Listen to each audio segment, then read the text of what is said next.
There's one man who refuses to follow the script. We have rules here, you know that. And if you don't follow the rules, then what are we? One man stands tall in the face of adversity. But it ain't about how hard you hit. It's about how hard you can get hit and keep moving forward. A man who rises above the ashes of hot takes. What do you care what they say? Easy for you to say, they all love you. It's just noise, man. You're really good at it. You might be great. That man is Nick Kostos, and this is You Better You Bet. If loving sports is wrong, I don't want to be right. Where narratives are challenged and the truth is spoken. I told you what was going to happen last week. If you didn't listen, that's on you. This isn't talk, it's perspective. It's not what you look at that matters. It's what you see. This is You Better You Bet, presented by BetMGM on Westwood One Sports. What's up, everybody? Happy and merry, magnificent Sports Monday to you and yours. This is You Better You Bet with Nick Kostos on Westwood One Sports, as we bring you the fastest show in all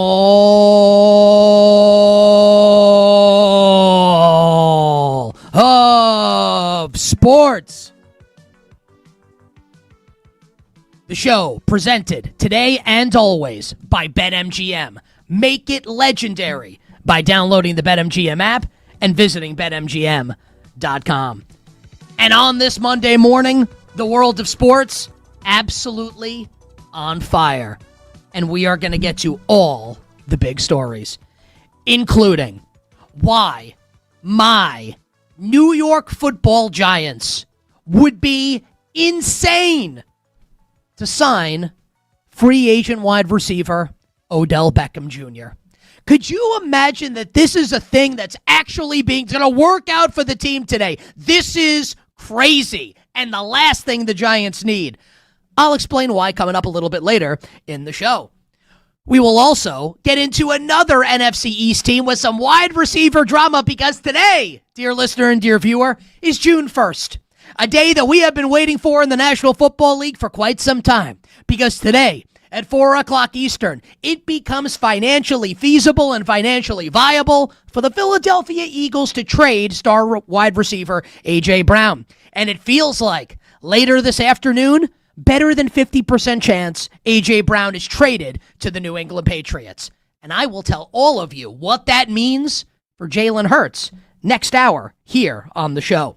And we will preview the Stanley Cup Final, which starts tomorrow night with Carolina, the Hurricanes, and Vegas, the Golden Knights, and why I think this is the hardest Stanley Cup Final to call in a long, long time. Our bets for tonight will close the show, and I will also give you, because I am a magnanimous sort, my bet, because I've decided on it. The team that will win this year's World Cup and why. That's right. We're talking, because the World Cup's starting in like 10 days. Oh, yeah. Off the Champions League final on Saturday with Arsenal and PSG. We'll talk some footy, a little soccer. I'm going to tell you who's going to win the World Cup and why later in the show. Plus, all the bets for tonight. 310-840-4910. 310-840-4910. You can follow me on all social platforms at The Kostos, TheKostos. YouTube.com/at The Kostos, TheKostos. But we officially begin magnificent Sports Monday edition of You Better You Bet with a Game 7 Wemby win on the road in Oklahoma City. The San Antonio Spurs go into OKC, the home of the reigning, defending NBA champion Thunder, with the reigning, defending, two-time regular season MVP, Shai Gilgeous-Alexander, reigning finals MVP, Shai Gilgeous-Alexander, and send the Thunder home in extremely impressive fashion. In a word, wow. In 2 words, holy bleep.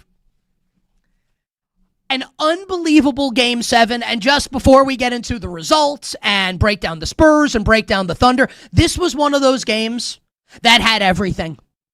Where in the moment as you are watching it, you feel like, and we talk about this a lot on the show, right? Where the stakes are not just limited to what happens in the next round. Who wins this year's NBA championship? Who advances to play my New York Knicks in the NBA Finals? No. Because yes, obviously that matters, and it matters a lot. But this felt like the stakes were even bigger than that. These were stakes. This might as well be like a $300 Wagyu steak. Some kind of bone-in filet that costs you $500, costs you $700. That was the steak on Saturday night. It felt like, as we're watching it, and the Spurs are basically leading from pillar to post, from start to end, and the Thunder would try and come back and make their push and get denied at every turn by San Antonio. It felt like this was like the next 3 to 5 years in the NBA, potentially longer on the line. And yes, that is a little hyperbolic, and I acknowledge that. And yes, it's a little bit of a dramatic statement, and I acknowledge that. But still, I mean, think about it. The psychological upper hand that San Antonio now has over Oklahoma City, that Oklahoma City would have had over San Antonio had the Thunder prevailed. Because anything can happen, and I know that. But look, we're going to roll the ball out there next year. You don't think it's going to be Thunder Spurs if everyone's healthy in next year's Western Conference Final? Really? That they won't be the 1 and 2 seed in the West in whatever order it's going to be in? Really? If everybody's healthy? This was like the Ultimate Warrior at WrestleMania 7 in the career-ending match against Macho Man Randy Savage. On his tights had airbrushed the WWF then at the time championship, and it said, "It means much more than this." Not that the NBA championship isn't important. Obviously, it's the most important thing. But so much was on the line here. And it really felt like the Spurs grabbed it. They took it. They didn't kiss the ring. They ripped it off Oklahoma City's hand. They're now holding the ring. They're now the standard bearer of the Western Conference, no matter what happens in the NBA Finals. What a massive, gigantic, ginormous, enormous sporting event. And you felt it the entire way. You felt the emotion. I'm on the edge of my seat watching it. Honestly, it felt a little bit like conference final version of Warriors-Cavs in 2016. And I'm not saying it's the same thing. One was for the championship. I know that, and I'm saying it. But the stakes were tremendously high in this game, and that game absolutely delivered on Saturday night. One of the better Game 7s, one of the Game 7s with the most on the line in my lifetime. And the game delivered. And how about the San Antonio Spurs getting the job done? And look, we can make excuses for Oklahoma City, and I will, and I think they're fair. I'm no Oklahoma City Thunder fan. I'm a Knicks fan, right? I don't care. I mean, I do. I'm on record saying I would have rather seen the Spurs. But let's be honest. If Oklahoma City had been fully healthy, I think the Thunder win Game 7. If they have a healthy J-Dub and a healthy A.J. Mitchell, I think the Thunder win the series. I think they win Game 7. Now, that's not me complaining as I'm not a Thunder fan, but I need to call it like I see it. I need to tell the truth. Because there were moments watching this game on Saturday night, and I'm guessing you watched the game, right? We're all huge sports fans, right? This is not a game that you can miss. Thunder Spurs Game 7 Western Conference Final. But there were moments during this game where I'm watching the Thunder on offense, and I'm thinking, they're done, man. Stick a fork in these SOBs. Like, they can't win. They can't win this game. They can't win. They cannot win. Because without J-Dub and without A.J. Mitchell in this game, it's way too much Kenrich Williams, not nearly enough Chet Holmgren, and we'll get to Chet. It's the players that are taking shots for Oklahoma City aren't as good as the players taking shots for San Antonio. It's really not surprising, and I'm not saying I had the answer before the game started, but there are a couple times during the game I'm thinking, like, the Thunder are done. Like, they're just not as good in this current form as San Antonio is. And the Spurs jump out to that early lead, and the Thunder would come back, and they took the lead a couple times in the game, but it was never substantial. And every time And this is a credit to San Antonio. Young team. Wemby, 22. Castle, 21. Harper, 20. Dylan Harper's 20 years old. It's preposterous. It's ridiculous. It's outrageous. It's ludicrous. Give me another word that rhymes with OU, ends with OUS. I'll toss it in there. Every time the Oklahoma City Thunder would throw a haymaker in response to what the Spurs were doing, the Spurs would get a little staggered. And then you know what? Boom. Counterpunch. And they kept counterpunching. And they kept counterpunching. And ultimately knocked the Thunder out. And I give Mark Daigneault, the coach of the Thunder, like infinite credit for the way he coached this game on Saturday night. I thought it was so fascinating that Daigneault was just, he's the anti-Kenny Atkinson, right?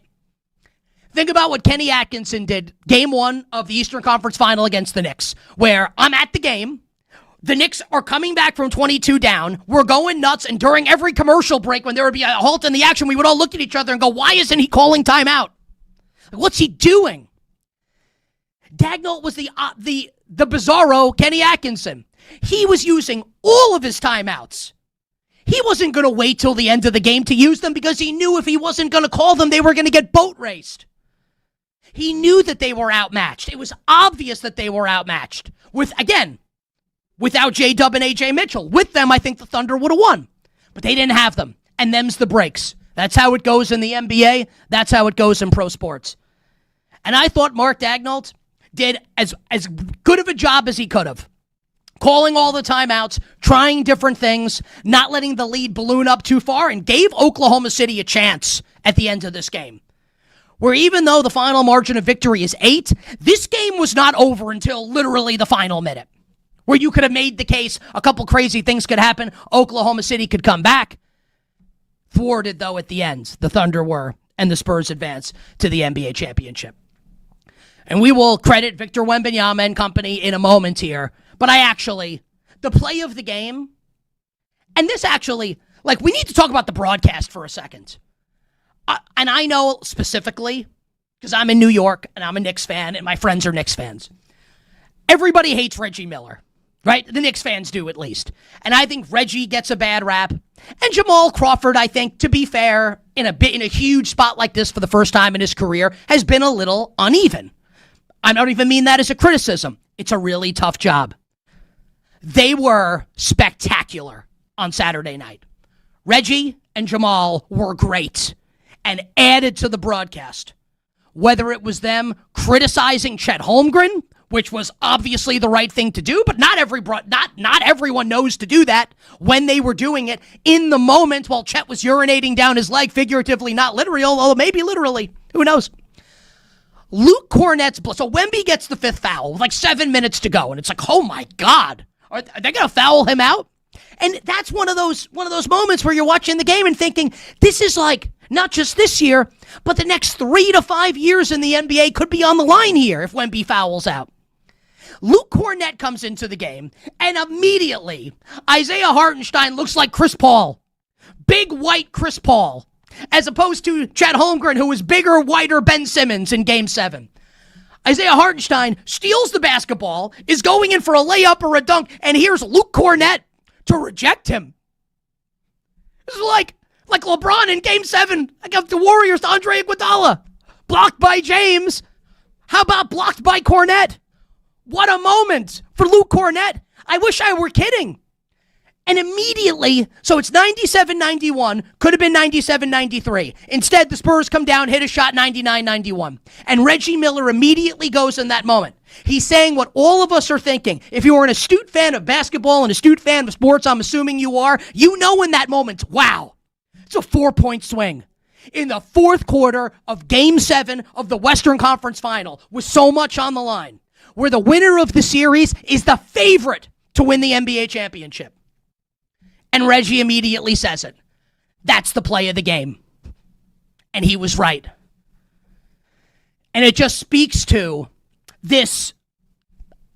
You run out of adjectives to describe them. This San Antonio Spurs team, who are unlike basically any team we've seen, Forget about the NBA. Almost in the history of sports, what the Spurs are accomplishing here. Now, there are comparisons that you can draw, right? Maybe you want to take Victor Wembanyama, who might already be the best player in the league at age 22. And I'll tell you what, they beat the Knicks in the final, and he shows up and shows out at Madison Square Garden like, forget about it. Like, Wemby's getting crowned, he's getting coronated as the best player in the NBA, no question about it. We can go back to Rick Barry in the late 60s, showing up and showing out as a 23-year-old. We can talk about Magic Johnson in the 1980 NBA Finals, having to play center in Game 6 and dropping 42 points on the Philadelphia 76ers at age 20 and being named Finals MVP as a rookie. We can talk about Shaq in 95, even though they got obliterated by the Houston Rockets in the NBA Finals. We could talk about LeBron in 2007. Like, this is the company right now that Victor Wembanyama is keeping. This is the company he's keeping. And out of all of these examples, none of those teams will enter the NBA Finals as a bigger favorite than the San Antonio Spurs team. That's why it's different. That's why it's so unique. The mold has been broken. And Victor Wembanyama is somewhere in the range, and I'm not saying the Spurs are going to win, but you understand what I'm saying right now, right? Victor Wembanyama is potentially 4 to 7 games away from, like, breaking the sport of basketball. Breaking the NBA as we've known it for our entire lives. I've said it a million times. I'll say it a million more times. He is a creative player. This is like not a real human being. And, you know, I think the Shaq comparison is a little fair in 95 when Shaq averaged 29 points a game and finished second in MVP voting to David Robinson, and just, how about Hakeem's, like, just annihilation tour of everyone in that postseason for the 6-seed Rockets, where I think Shaq's a fair comparison, and he had a young Penny Hardaway alongside him like Wemby has Stephon Castle and Dylan Harper. Now, I would argue that the difference with Wemby and Shaq is an all-time great, and Wemby has a long way to go to get there. The difference between them is that Victor Wembanyama is 7'4", and you can't teach that. He psychologically, think about this, and then think in your head as I say this. Is Nick exaggerating? Is Nick prisoner of the moment? Is Nick being hyperbolic? Is this a true or false statement? I believe it's true. I think you do too in your heart of hearts. Victor Wembanyama psychologically broke the Oklahoma City Thunder in this series, and specifically in Game 7 with his defense. And all he needs to do is stand there, and he destroys everything. Because he's 7'4", or 7'5", or 7, whatever he measures in on a certain day, with like a 10 feet wingspan, and you can't teach that. And yeah, he's a certified G and a bona fide stud. It's unbelievable. What are you supposed to do with this guy? Shai Gilgeous-Alexander is one of the best guards since Michael Jordan. Not an exaggeration, right? He drives, could you imagine if it's like the Bulls versus the Spurs? Like, what would Michael Jordan do? What can you do against this guy? He's bigger than everybody else. SGA has won back-to-back MVPs and is the reigning finals MVP, drives into the lane, sees Wemby, and is like, oh crap, I gotta pass the ball. Think about that. Think about it. We'll talk about how the Thunder handled themselves post-game, perfectly as it could have gone. I mean that. And Shai goes, they're different from everybody else. He goes, it's not impossible, it's just different. And it's different because of him. He's a creative player. Like, this is not a real human being. If you sat down with your PlayStation or your Xbox or whatever, and I love to, trust me, ask my wife. She'll tell you. This is who you'd create. Monster. Alien. freak show, Victor Wembanyama. And then, by the way, here's Steph Castle, who's 21 and is a ferocious defender and a great player. And Dylan Harper at age 20 is looks like, I am not saying he's going to be as good as this guy at all. He probably won't be. He looks like Kobe Bryant on some of these shots at that age. That three-pointer he hit, this is one of those, again, where Reggie and Jamal Crawford are amazing during the series. They just, make noises when Harper makes these threes. Oh! No analysis needed. All you need, guttural noise. That's it. What else do you need? Normally, right, the narrative is role players shoot better at home than on the road. Don't tell Julian Champagny that. It's unbelievable. 6 of 10 from 3 in Game 7 on the road at the Thunder. Keldon Johnson making an appearance, making big shots for San Antonio. And the defense is absolutely sick. Absolutely sick. I thought that San Antonio was a year away, maybe 2, over the course of the season. Remember, I didn't buy it until late. And just as a credit to me, Drew Dinsick, who's a way better sports handicapper than me, and I know that, the whale capper from NBC who comes on the show. We did our futures draft back in February. I had the Spurs and the Knicks. Shout out to me. Again, he's way better than me. Way better than me. So I started to believe a little later in the process in San Antonio. I always felt like this was OKC's year. Always. And you know that. And I think everybody, unless you're a San Antonio resident, you felt like this was Oklahoma City's year. And you felt like, and I said it, even after the Spurs won Game 6, Thunder are going to take care of business in Game 7 at home and go to the NBA Finals. And the Spurs took it from them. And yes, J-Dub was out. And yes, A.J. Mitchell was out. Them's the breaks, kid. The Spurs took it from them. 22, Wemby. 21, Castle. 20, Harper. On the road, Game 7, at the defending champs. Winners. Like Jay-Z famously said, what more can I say? Unreal. And now, 27 years in the making. NBA Finals rematch. Victor Wembanyama and the San Antonio Spurs.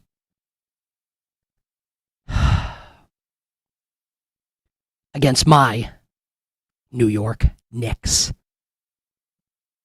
Game 1, Wednesday night. We are, to say that we're just getting started is the understatement of the century.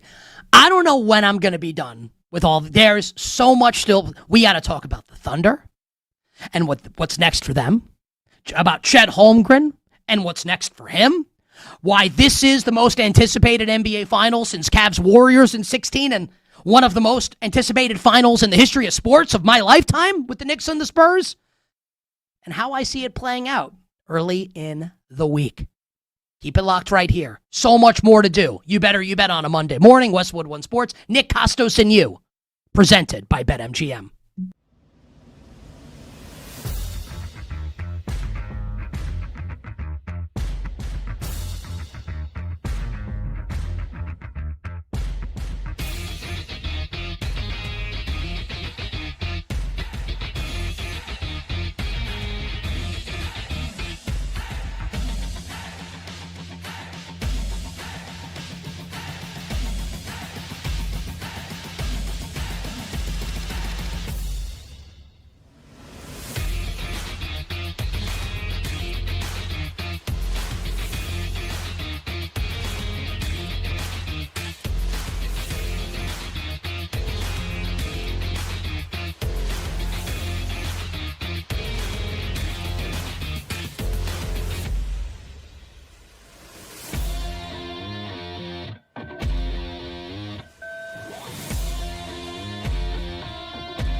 San Antonio Spurs have done it. There will be a new champion in the NBA. A new era has dawned. It's Wemby's West. The Spurs are going to the NBA Final. Now, back to You Better You Bet with Nick Kostos on Westwood One Sports. The legend Mike Tirico with the call on NBC and Peacock on Saturday night. This segment sponsored by Progressive Commercial Insurance, protecting small businesses with affordable coverage options. Get a quote today at progressivecommercial.com, progressivecommercial.com. You know, I said in the opening segments that Victor Wembanyama is a creative player in a video game, right? He's 7'4" or 5 or 6, whatever he's measured in on a particular day, and you can't teach that. And he strokes the three-pointer. His defense is ridiculous. His handle should not be possible for someone his size. He is the Kyrie Irving of big man ball handlers, right? What, him and like a young Arvydas Sabonis? And I'm talking like Euro Arvydas Sabonis, not Portland Trailblazer Arvydas Sabonis. He's got everything. And he also has something as part of everything that you can't factor into a video game. Because when you play a video game, you're the one with the controller, right? In real life, it's you and everybody else. This dude's leadership, he's 22 years old. The leadership's ridiculous. Ridiculous. He's like a young Tom Brady when Brady's leading the Patriots down the field in the Super Bowl against the Rams. What do you even say? Super Bowl 36. Here's Brady to J.R. Redmond. Brady getting them down the field for Adam Vinatieri's field goal at a young age. Here's Victor Wembanyama, age 22. Leading. Not just with his play, but with his words, the Spurs to the NBA Finals. And after the game, not even after the game, as the seconds are ticking down, and Devin Vassell goes for the FU slam dunk, and I don't even mean that in a bad way. I would have if I'm a Spurs fan, I love it. If you're a Thunder fan, you might not like it, but you understand it, right? The Vassell dunk at the end. Put them up by 8. It's basically over at that point. Victor Wembanyama is overcome with emotion. And if you'll recall, a little earlier in the season, it was this calendar year, the Spurs had a huge second-half comeback against the LA Clippers. And Wemby was crying on the court after the game. I'm not saying he's bawling like he's hysterical, but like he's shedding tears. He did the same thing on Saturday night. He's overwhelmed with emotion. He's overcome by the moment. And you can tell how much this all means to him. He says in the post-game press conference, he doesn't say, and this is everything, like nothing is accidental here. When he says, he doesn't say winning the NBA championship is a childhood dream. He says winning the Larry O'Brien trophy is a childhood dream.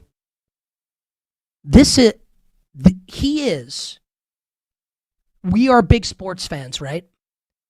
This is exactly what we all want from our stars.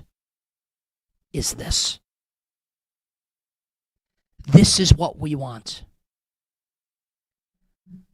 If you're a lifelong diehard fan of the San, and I understand the Spurs have have had a great run, right? With Duncan, etc. But you're a diehard fan of the San Antonio Spurs, and you hear your young franchise player say that, you're in ecstasy. This is exactly what you want from a young star. Someone who is invested in the history of the league, who's aware of his potential standing in things as it moves forward, and wants to win so badly that he sheds tears on the court after a big win. Now, I don't say that to diminish someone else, another athlete's desire. It's not just, it doesn't mean it's one-to-one. Like you have to shed tears in order to really care. I'm not insinuating that at all. But this is someone who indisputably gives a you-know-what. It means something to him. Winning MVP means something to him. He's a creative player. And more than that, he's someone created in a laboratory for real-life success. Every single box checked. There's only one left. NBA champion. Will he get it? I'll give you my opinion on that later in the show. But for now, we'll take a quick break. And on the other side, celebrity San Antonio Spurs fan and the host of Run It Back on, we'll say it even though we're a BetMGM show, the FanDuel Sports Network, the great Michelle Beadle will join us here to break down the NBA Finals and Wemby here on You Better You Bet.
valuable player, Victor Wembanyama. Now, back to You Better You Bet with Nick Kostos on Westwood One Sports. It's Maria Taylor on NBC this past Saturday night. And it's starting to sink in as a Knicks fan that we're going to have to face this creative player created in a laboratory.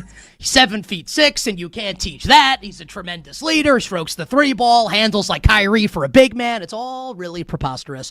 And today, BetMGM players will receive an Any Sport Parlay Boost token. To use the Parlay Boost token, add a parlay wager made up of any sport wagers to your bet slip and activate that token.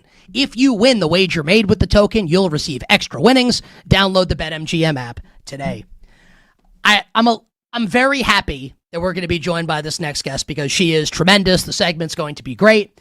But I have to acknowledge that I believe we are blood rivals right now because joining us on the show, and listen, we are a BetMGM show.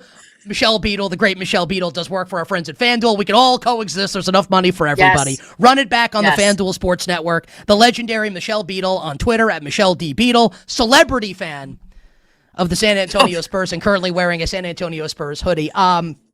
Are we supposed to duel to the death here? What's the protocol here? Knicks fan and Spurs fan here on this Monday. I'll tell you. You know what? This is how I'm going to describe it because there was such an animosity for the Thunder and the Thunder fans in that last round that and also I'm probably still high from the excitement and the adrenaline of going to the finals. I don't feel angry towards you right now, and that could change. That might change by this afternoon. But I'm really just excited. I'm in a good mood. How about that? I've been complimenting strangers. What do you say the to last them? 30 hours. Give me an example. God, I told one girl she had perfect hair. Who says that to another grown-up?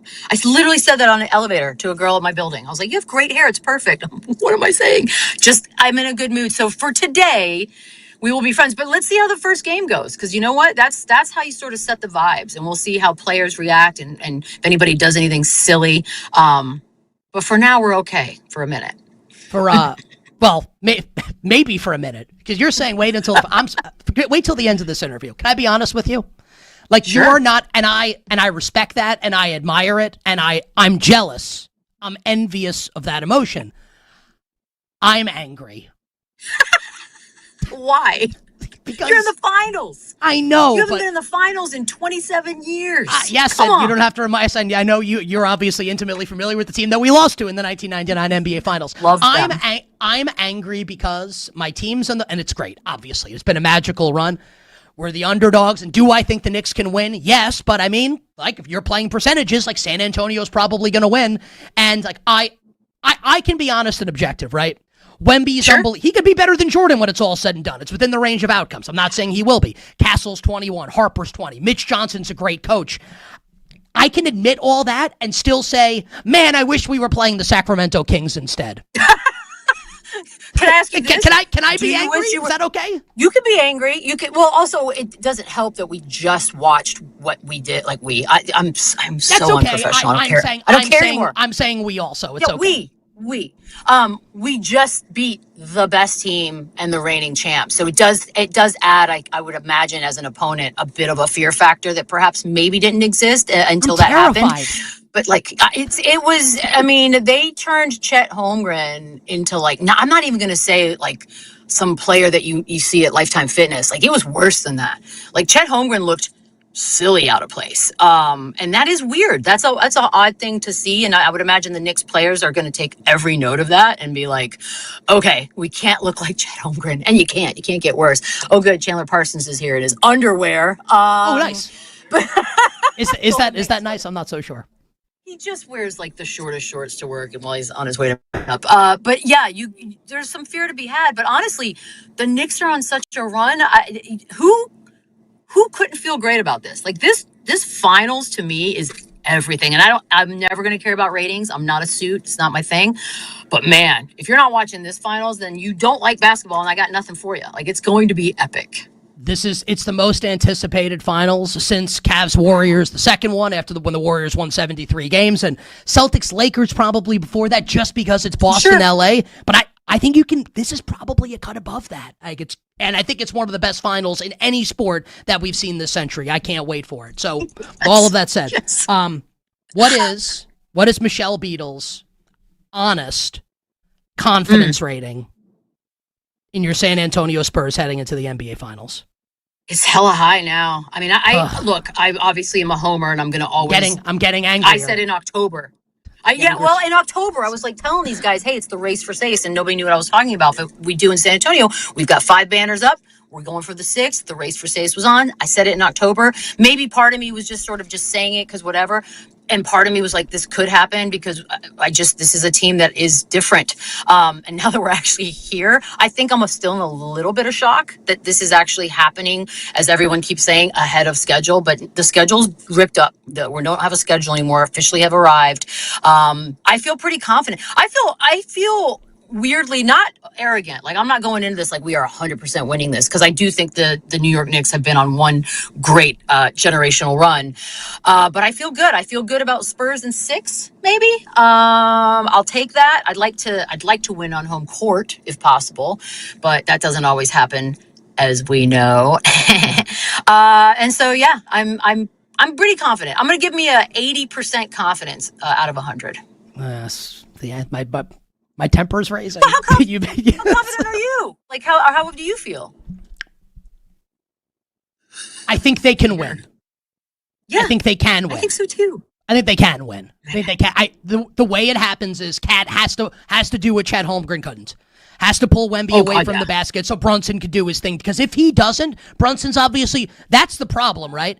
If Wemby's going to park down low and they're sending waves of defenders at Brunson the way they did at SGA, and SGA's got 6 inches on Brunson, Brunson's not going to have a good series and the Knicks are DOA.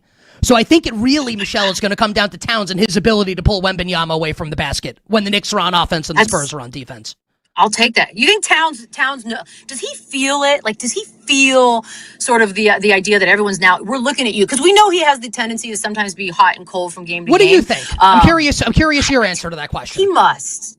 It would be impossible. So also. I mean, look, let's be honest. The fans of New York are not a quiet bunch. So we've seen what they do when they're mad at you, and we see what they do when they love you. And so, yeah, he must feel it. You have very thick skin, though. You have to have it, and you have to block it all out. Because you're right. Can I paint an analogy for you on Cat? Can I paint an analogy for you and see what you think? So I'm not saying Cat will be successful, but if he's not, I feel like he will be, and I hate to use this comp as a Knicks fan, but I will.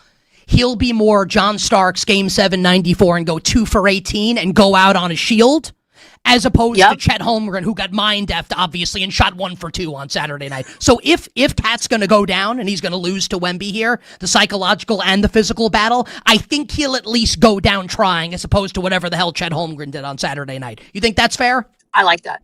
I actually love that visual. And I think that's all anybody really was expecting, out of a Chet Holmgren. Just if you're going to go down, just try. Then go down fighting, man. Like, shoot 20. I don't care. I don't care if they're ugly, but just, I need to know you're like still in the game and still alive and still present. And so I think Cat would do that, to be honest. Like, I mean, he's not afraid to shoot. So I don't think, they've already beaten them in the NBA Cup.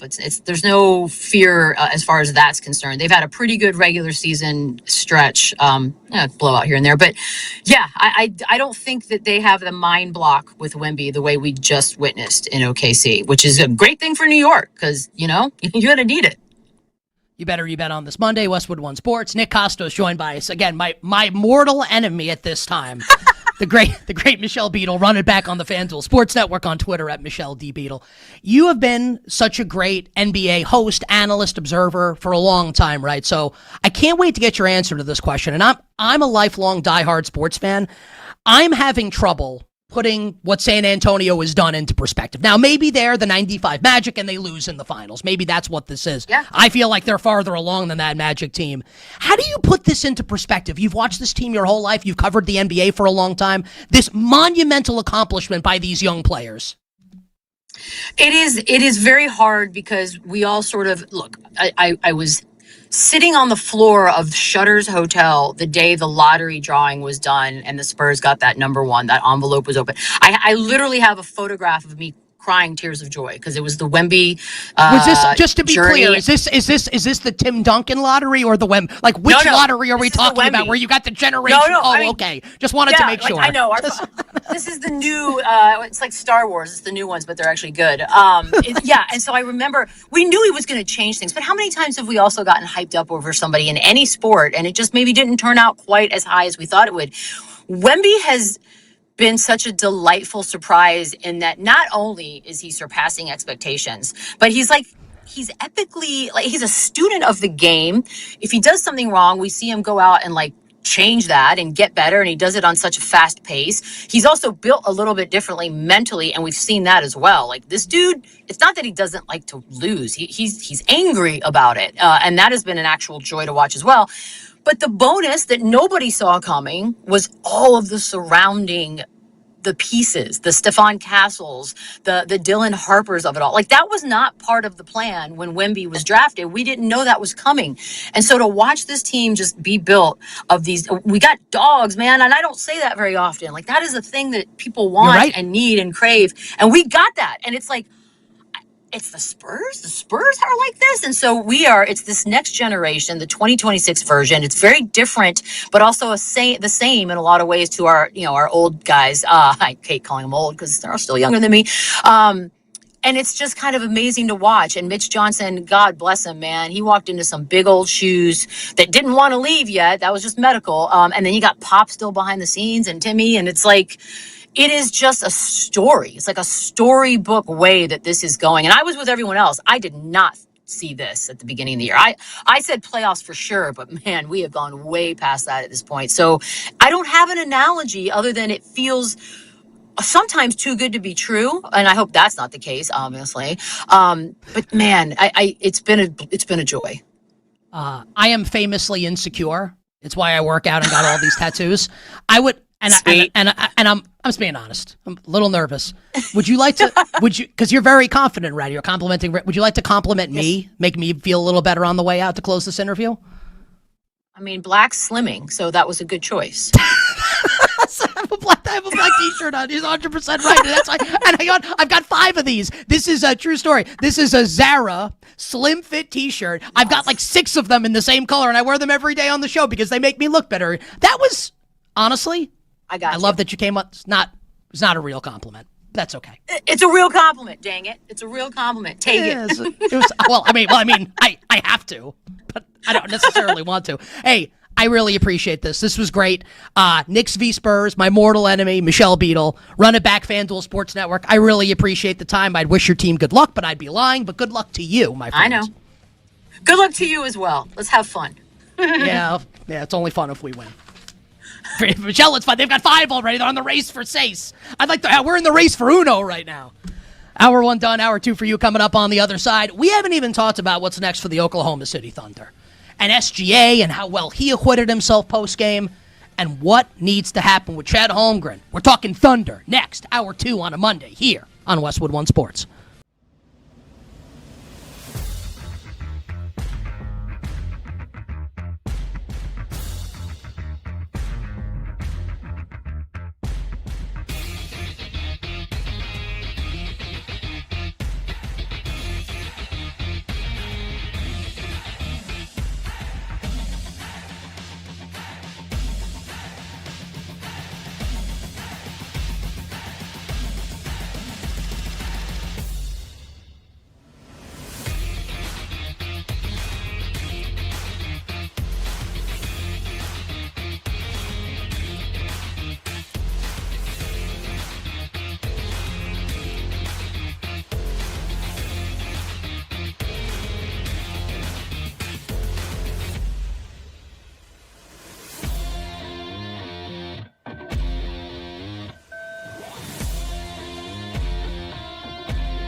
The biggest names in the business are on You Better You Bet with Nick Kostos. Hey, this is Joe Buck, and you have done it. You have found it. You are listening to You Better You Bet. Great decision.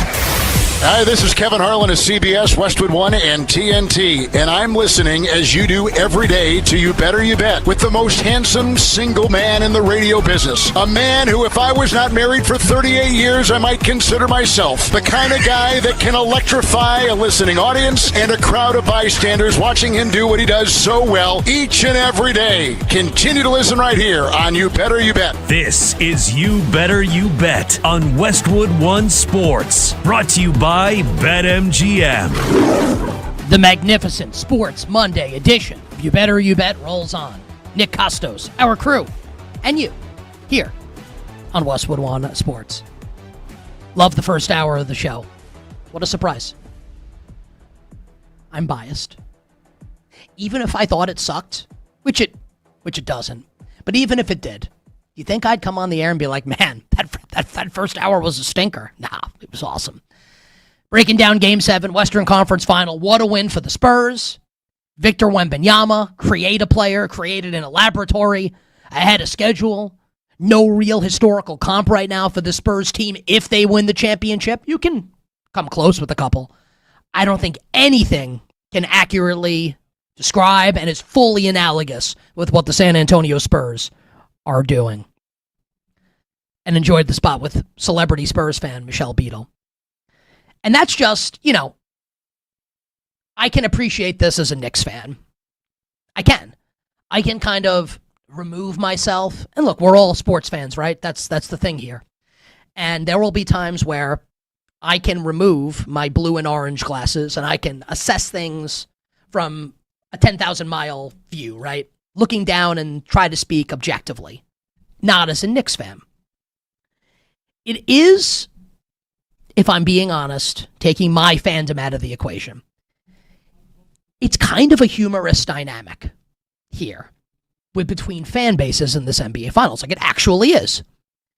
You have the San Antonio Spurs fans who are, A, happy to be here, which does not mean they don't want to win or don't expect to win. Don't confuse what I'm saying, but are thrilled to be in this spot, knowing that in all likelihood, nothing's guaranteed, that they are at least going to be in the mix for an NBA championship, a Western Conference championship, for a long-ass time, for the next decade. And they're the favorites. So yes, obviously, if you're a Spurs fan, obviously you want to win. But there is a small element here, and I'm not saying this as a Knicks fan, I'm being objective, right? We can assess this as sports fans together. There's kind of an element of house money here a little bit for the Spurs, which doesn't mean Spurs fans want to lose, but that can be the truth, right? And I think what really punctuates that, let's consider both outcomes here. Let's say the Spurs lose, and then let's say the Knicks lose. If and when, and I pray that it doesn't happen, I haven't even thought about what it will be like if the Knicks lose. And how crushed I think it's like moments like this, thank God I'm in my 40s and I'm not like 14 anymore, or it would have ruined like 3 months of my life. But it's gonna be terrible if the Knicks lose. Who knows when they're gonna get back? I mean, they could win the East again next year, but then like here's OKC or San Antonio probably in the finals again. It feels like this is a great opportunity, and they're dogs, and I still think that. Knicks fans are going to be crushed. And I know that makes a lot of you sick freaks, you sadistic morons out there who like revel in the misery of Knicks fans. I am a Knicks fan. I'm a little biased. Where you're going to be throwing a parade. You're going to be drinking carafes of Knicks fan tears if the Knicks lose this NBA Finals. Meanwhile, if the Spurs lose, and this is not a criticism, it's two different situations. Spurs fans will be upset. Of course they'll be upset. But they're going to feel like, yeah, we'll probably be back next year. Maybe not in the finals, but like, what scenario exists where if Wemby is healthy, they're not in at least the Western Conference semis next year? If not the Western Conference final, at least, right? So Michelle Beadle can come on the show and say she's confident and she's complimenting people in her building and she's feeling great. And here's me as a Knicks fan, despite the fact that my team has not obliterated. My friends and I used to say this when someone would get too messed up. You're not obliterated, you're obliterated. The Knicks just obliterated the competition in the Eastern Conference. And yet, I'm not happy. I'm not complimenting anyone. In fact, I want to insult people. I get out of my car, true story, at 6:28 a.m. this morning to walk to the office with my coffee. And there are like a couple stores on the block where this office is. And there is this fat pig. Like too small of a shirt, belly hanging out, just hairy, gross. Doesn't mean he's a bad person, but he's a pig. And I want to just look at him and just go oink in his face. I'm not feeling good. I'm pissed. I'm not going to start complimenting people until the Knicks win the championship. The Knicks could be up 3-0, and I still want to insult people. And look, you can insult me too. All fair game. All good. I'm in my 40s. I've been doing sports media for a long time. I got thick skin. No problem. Just saying. I'm not going to be happy, and I'll speak for all Knicks fans here. We're not going to be happy until we win. And if we lose, it's going to be crushing, devastating. And I know that makes a lot of you happy. Like, you know what you are? I'm like this too. Like, I love when Boston teams lose. Like, I have teams that I hate. I understand. You're like Dementors. Sports fan Dementors from Harry Potter. You want to suck my happiness out of my body. You want to take my sports fan soul. You feed off of it. You hate the Knicks. God, I want to shove it down your throats so badly. So badly.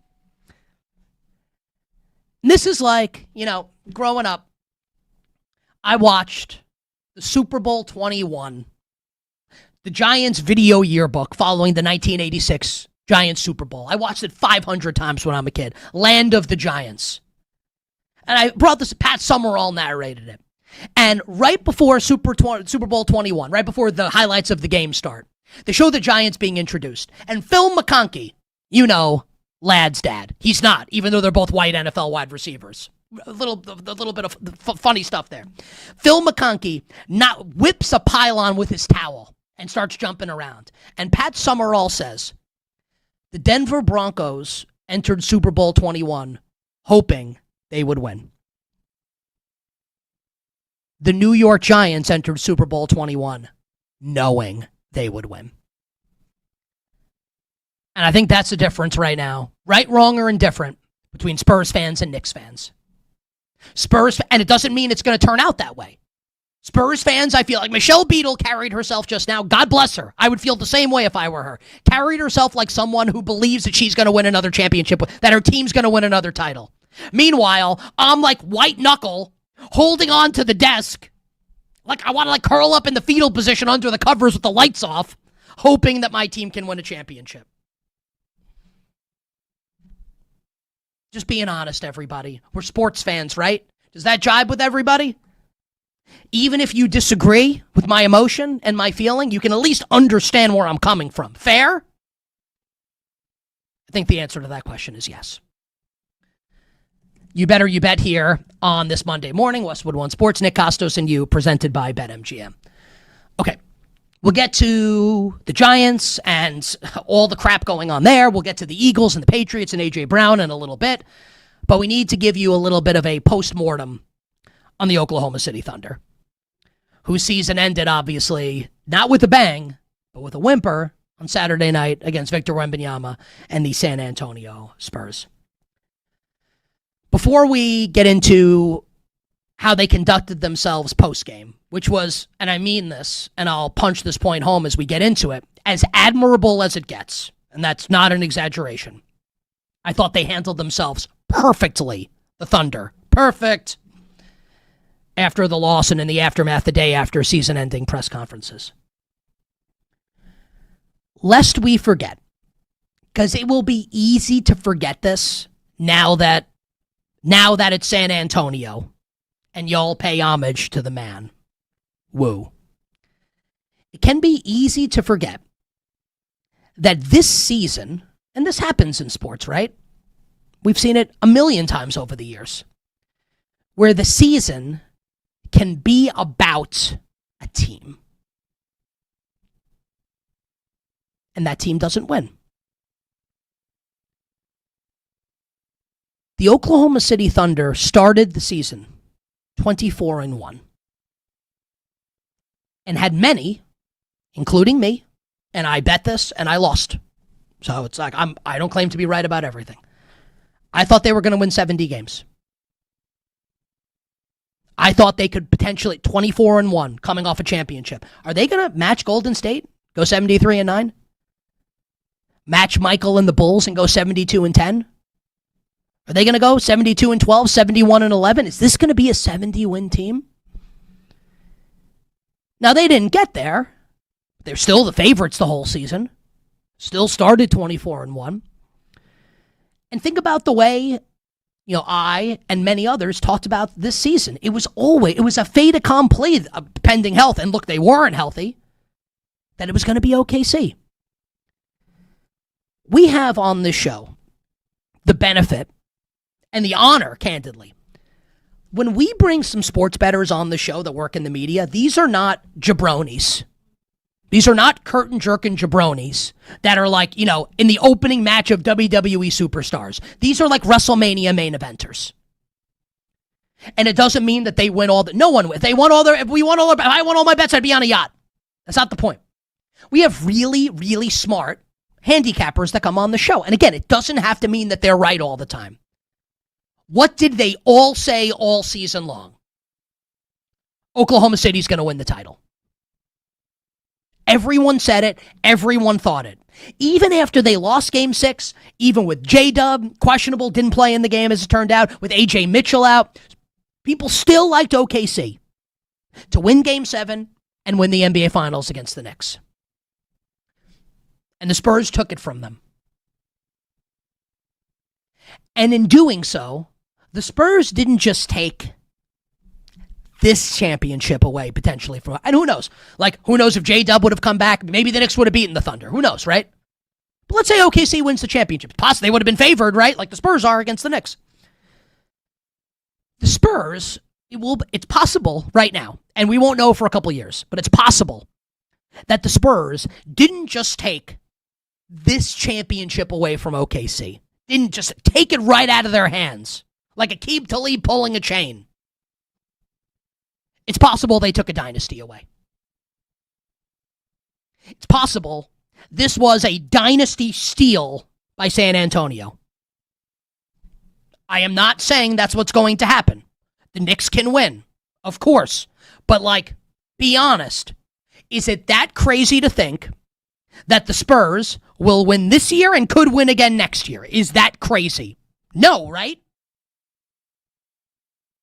Let's talk about some dynasty steals in recent memory.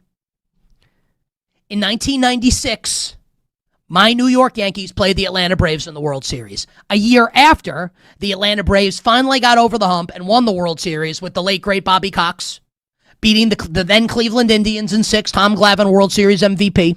I still have a VHS. I used to tape the ends of all the World Series just to have them on tape because I'm a sports nerd. I have it my mom has it somewhere in her house. Anyway, the Braves win in 95. They get back to the World Series in 96.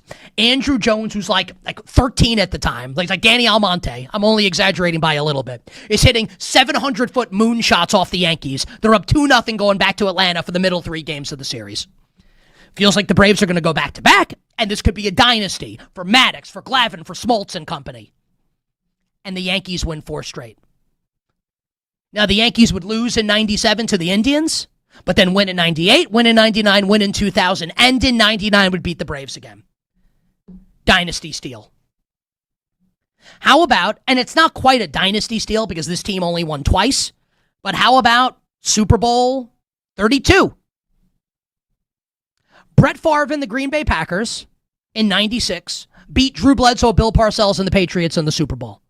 The next year, they're back, and they're big favorites against John Elway and Denver in that Super Bowl. That is the Whirlybird game, the helicopter John Elway game, the Terrell Davis migraine game. Broncos win the Super Bowl. And in 98, they go back-to-back and crush the Falcons. And it should have been the Vikings. And that's a story for another time. Shout out to Morton Anderson, who made his kicks, and Gary Anderson, who missed his. Sorry to all the Minnesota fans out there. Not quite a dynasty steal because they won 2, but you understand where I'm going with this, right? How about an even more recent example? Super Bowl 49.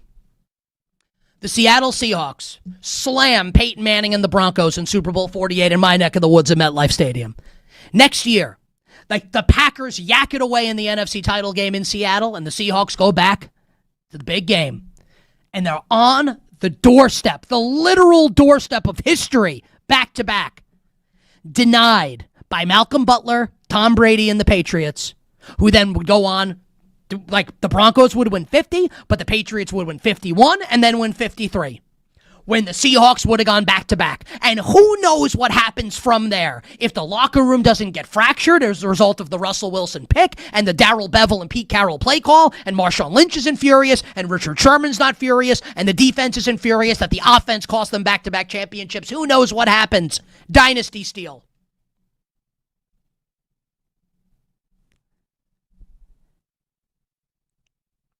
As Steely Dan once said, are you reeling in the years?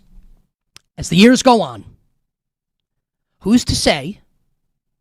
I'm not guaranteeing this will be the case, but it's possible, right? That the Spurs took a dynasty from Oklahoma City and made it their own. I don't think it's dramatic at all to say that. That's why sports are the best. Okay. Now is a good time to take a break. And coming up next, SGA, Jalen Williams, Chet Holmgren. What happened post-game for the Thunder, and what's next for that team here on a Monday.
like I failed at my goal.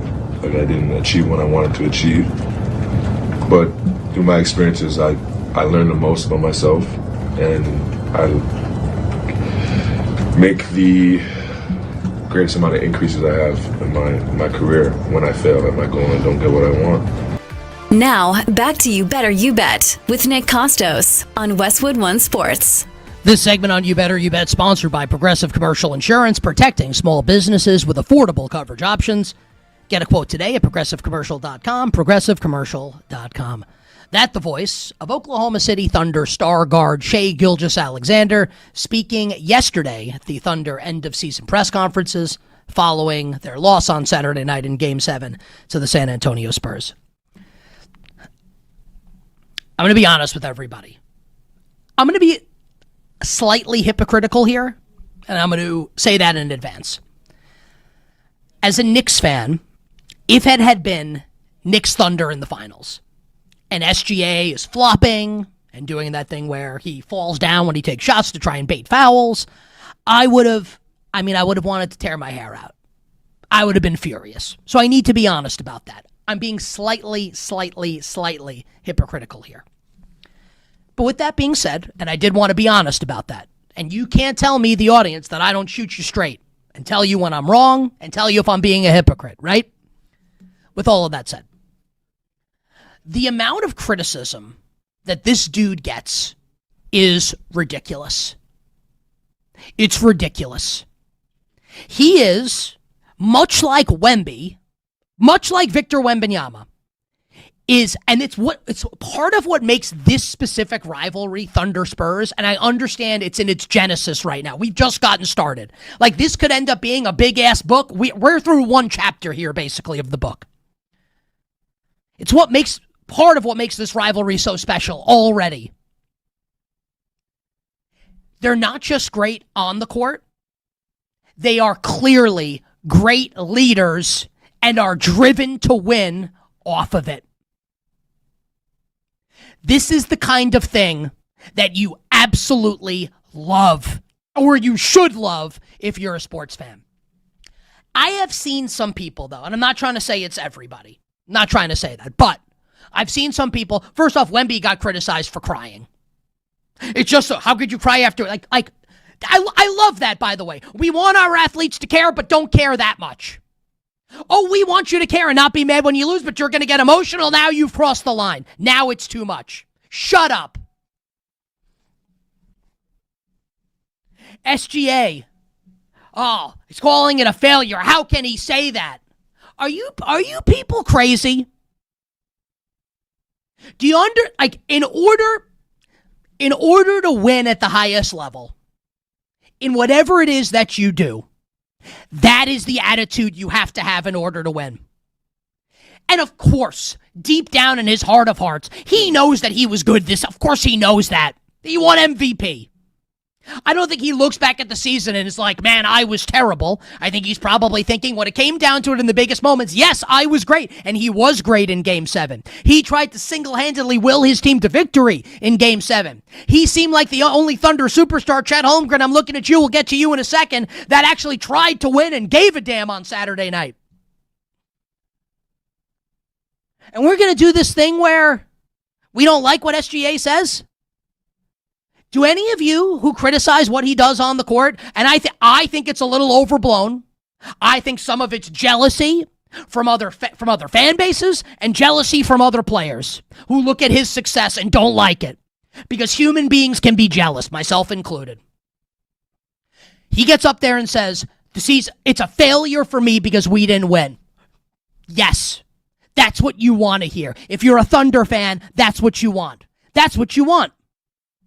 Now, compare and contrast, and I like Jaylen Brown a lot, and I'm not trying to drag Jaylen Brown through the mud here, but compare and contrast with what Jaylen Brown said when the Celtics got bounced by the Sixers, who blamed everyone under the sun, had to, kicking and screaming, credit Joel Embiid and the Sixers, but wanted to blame everybody else. And said after the year, this was his favorite season. And I can appreciate that too. And I defended him a little bit after that. Because he wanted to be great, and he was this season. You can't criticize Shea for saying what he said. Failure. Didn't win the title. Failure. Despite the MVP. I guarantee it. The Rock guarantees. Every member of the Oklahoma City Thunder, every coach, every member of the front office, from Sam Presti on down, ownership, they listen and they hear what SGA said, and they're like, yeah, absolutely. That's the attitude. That's the attitude. That's the attitude. Shea and Wemby are not just titans already of the sport on the court. These are two guys that clearly and absolutely get it from a leadership perspective and from a winning perspective. And this story is just getting started. We are like one chapter into this book, and I can't wait to see how it plays out. You bet on this Monday. Okay. Before we talk about Chet Holmgren, and Kenny, get the SGA sound on Chet ready here. I just want to credit J-Dub here. So J-Dub, obviously, like he's hurt the entire season. Not the whole season, but you understand what I'm saying. Barely plays in the conference finals. And he says after the game, like, it's, again, these young men say, like, if you were scripting it, this is exactly what you want them to say. J-Dub goes, he says two things, both of which are perfection. Number one, we would have won if I had played. Okay, I love that he thinks that. He's also probably right. Number two, I didn't play. What do you want the Spurs to do about that? And gives them the credit. Perfect. This team gets it. They get it. So does San Antonio. It's what makes this special, as I've said. So I want to credit J-Dub. Now, let's talk about White Ben Simmons. Chet Holmgren. And SGA furthered his leadership after the game with what he said about his teammate Chet Holmgren. Take a listen. We need Chet. We need Chet Holmgren. Before Chet was here, we weren't who we are today. We didn't have the success we had today. When he's the best version of himself, we're the best version of ourselves, and it's no secret. I love that from SGA. He would go on to say that today is the worst version of Chet Holmgren we'll ever get, which I read and heard as being less of like Chet Holmgren sucked in Game 7 and more that, because it's the way SGA talks, more that everyone is the worst version of themselves today. And that in the future, so if you keep improving, that's what he's saying, right? That if you're going to get better day after day, then today has to be the worst version of yourself as you keep getting better in the future. Leadership. He's the man. And to everyone that wants to tear him down because Jalen Brunson flops. Everybody flops. Not everybody, but a lot of players flop. He's just the poster child for it. He also does it the right way. And I'm not saying flopping. He does everything the right way. I think he's great. Now, Chet Holmgren. I said it with Michelle Beadle. It's a good line. Probably should have saved it for a solo segment, but I did it with Michelle. If you're going to go out like that, at least go out on your shield, right? The analogy that I drew was, and it's a terrible memory for Nick Kostos. John Starks in the 94 finals. 2 for 18 against the Rockets. Couldn't hit water if he fell out of a boat, and kept shooting, kept firing. And I think you respect it a little bit, right? Now, as a Knicks fan, probably shouldn't have shot as much. Maybe they would have won. But I can respect it, that he kept firing, kept trying to will his team to a victory. Chet Holmgren gave up. And I don't say that to be mean. How can you dispute it? What's the argument against it? Reggie Miller and Jamal Crawford, and again, I credited them for their job during the broadcast on Saturday night. They were saying it as the game, they were begging Chet Holmgren to go at Wemby, which doesn't mean he's going to have success. Like, Wemby could have rejected him, right? but at least try. He wasn't even trying. Here are players on Oklahoma City that took more shots than Chet Holmgren in Game 7 of the Western Conference Final. Obviously, SGA is one of them. Isaiah Hartenstein, Lou Dort, Cason Wallace, who was maybe along with SGA the main reason why this game was still semi-close in the final couple minutes. Cason Wallace was unbelievable and made himself millions of dollars. With he was great in Game 7. He showed up. Cason Wallace showed up. He took 10 shots. The other Jalen Williams, Jay Will, 9 shots. Caruso, 14. Kenrich Williams, 4. Jared McCain, 12. All took more shots than Chet Holmgren, who took 2. Chet Holmgren, thought to be the second best player on the team that everyone expected to win the title, took 2 more shots on Saturday night in Game 7 than you or I did. Think about that. How is that possible? Wemby mind-effed him. That's it. That's all there is to it. It's not difficult to figure out. This is like Occam's razor, right? And I've used this example before, but it's, like a murder scene. It all points to one person. That person probably did it, right? It doesn't have to be like this crazy, theory where, well, maybe it was this or maybe, no, it's like probably just that, what it appears to be. We don't have to dig deeper into this. He was scared of Wemby. Like, Wemby dominated. There's a word that starts with E that I won't use here because it's a derogatory word. Mask is in it. I won't use that word. But like Wemby completely mentally dominated him and mind-effed him. There's no argument against it. And now it's what happens moving forward. What does Chet Holmgren do now? Does he go the way of Ben Simmons? Following Ben Simmons' utter refusal to shoot the basketball in the Sixers' Game 7 loss to Trae Young and the Atlanta Hawks in 2021? Is that what's going to happen here with Chet Holmgren? I hope not. And I'm not a Thunder fan. It's just like, what a shame that would be. What does he do? Does he get his mind right? Does he put a little more muscle on? Because, you're going to have to keep seeing this guy. This is the boogeyman right now for Chet, is Wemby. And you're going to have to keep seeing, it's like a horror movie for him. And at the end of the movie, there's Michael Myers waiting for you. You know it. How's he going to do next time? I don't know if he's going to win next time. I don't know if he'll ever outperform Wemby. Wemby might go down as the best player ever. But he better try. You bet. No one's expecting Chet Holmgren to thoroughly dominate Victor Wembanyama. But you need to try. You have to do something.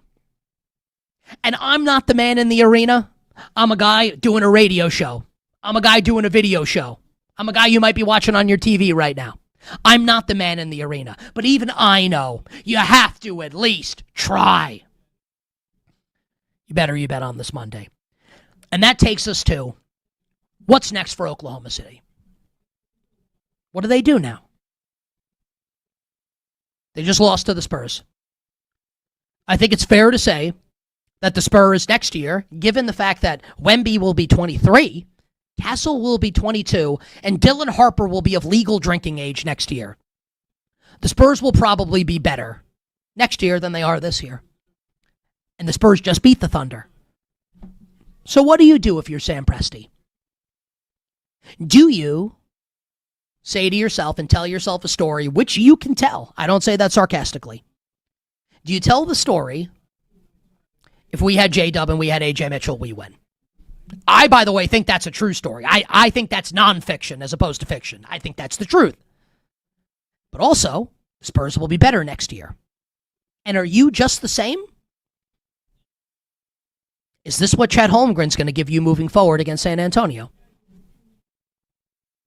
And what do you do?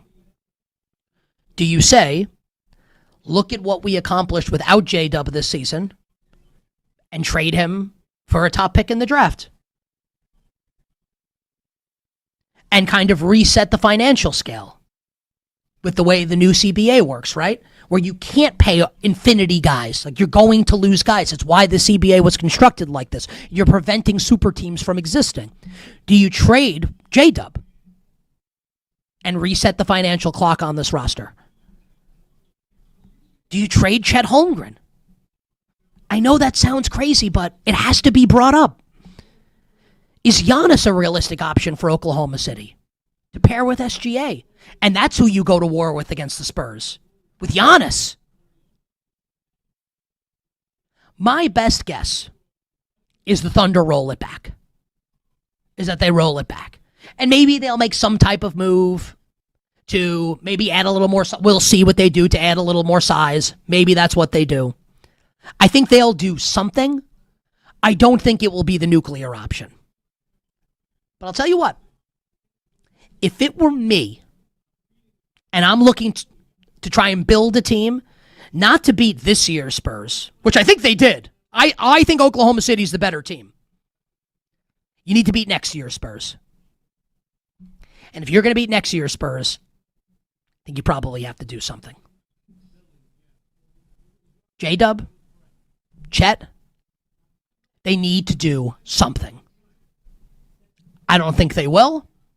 And my best guess is that around 365 days from now, we're having the same conversation again after the Spurs beat them again.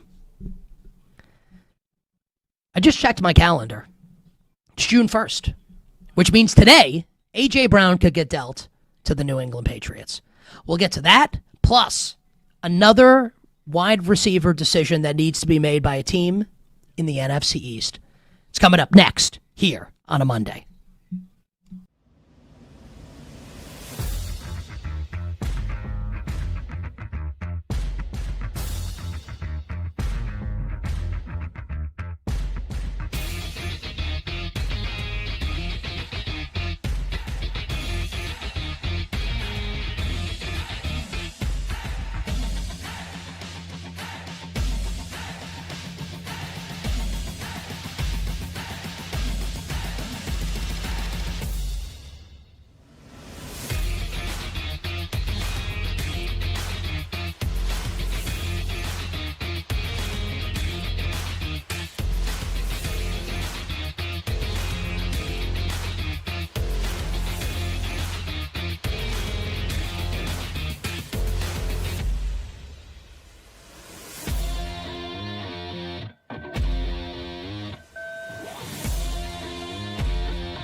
going to heave one. There's a flag. Beckham, a one-handed catch. How in the world? Oh, my goodness. That may be the greatest catch I've ever seen.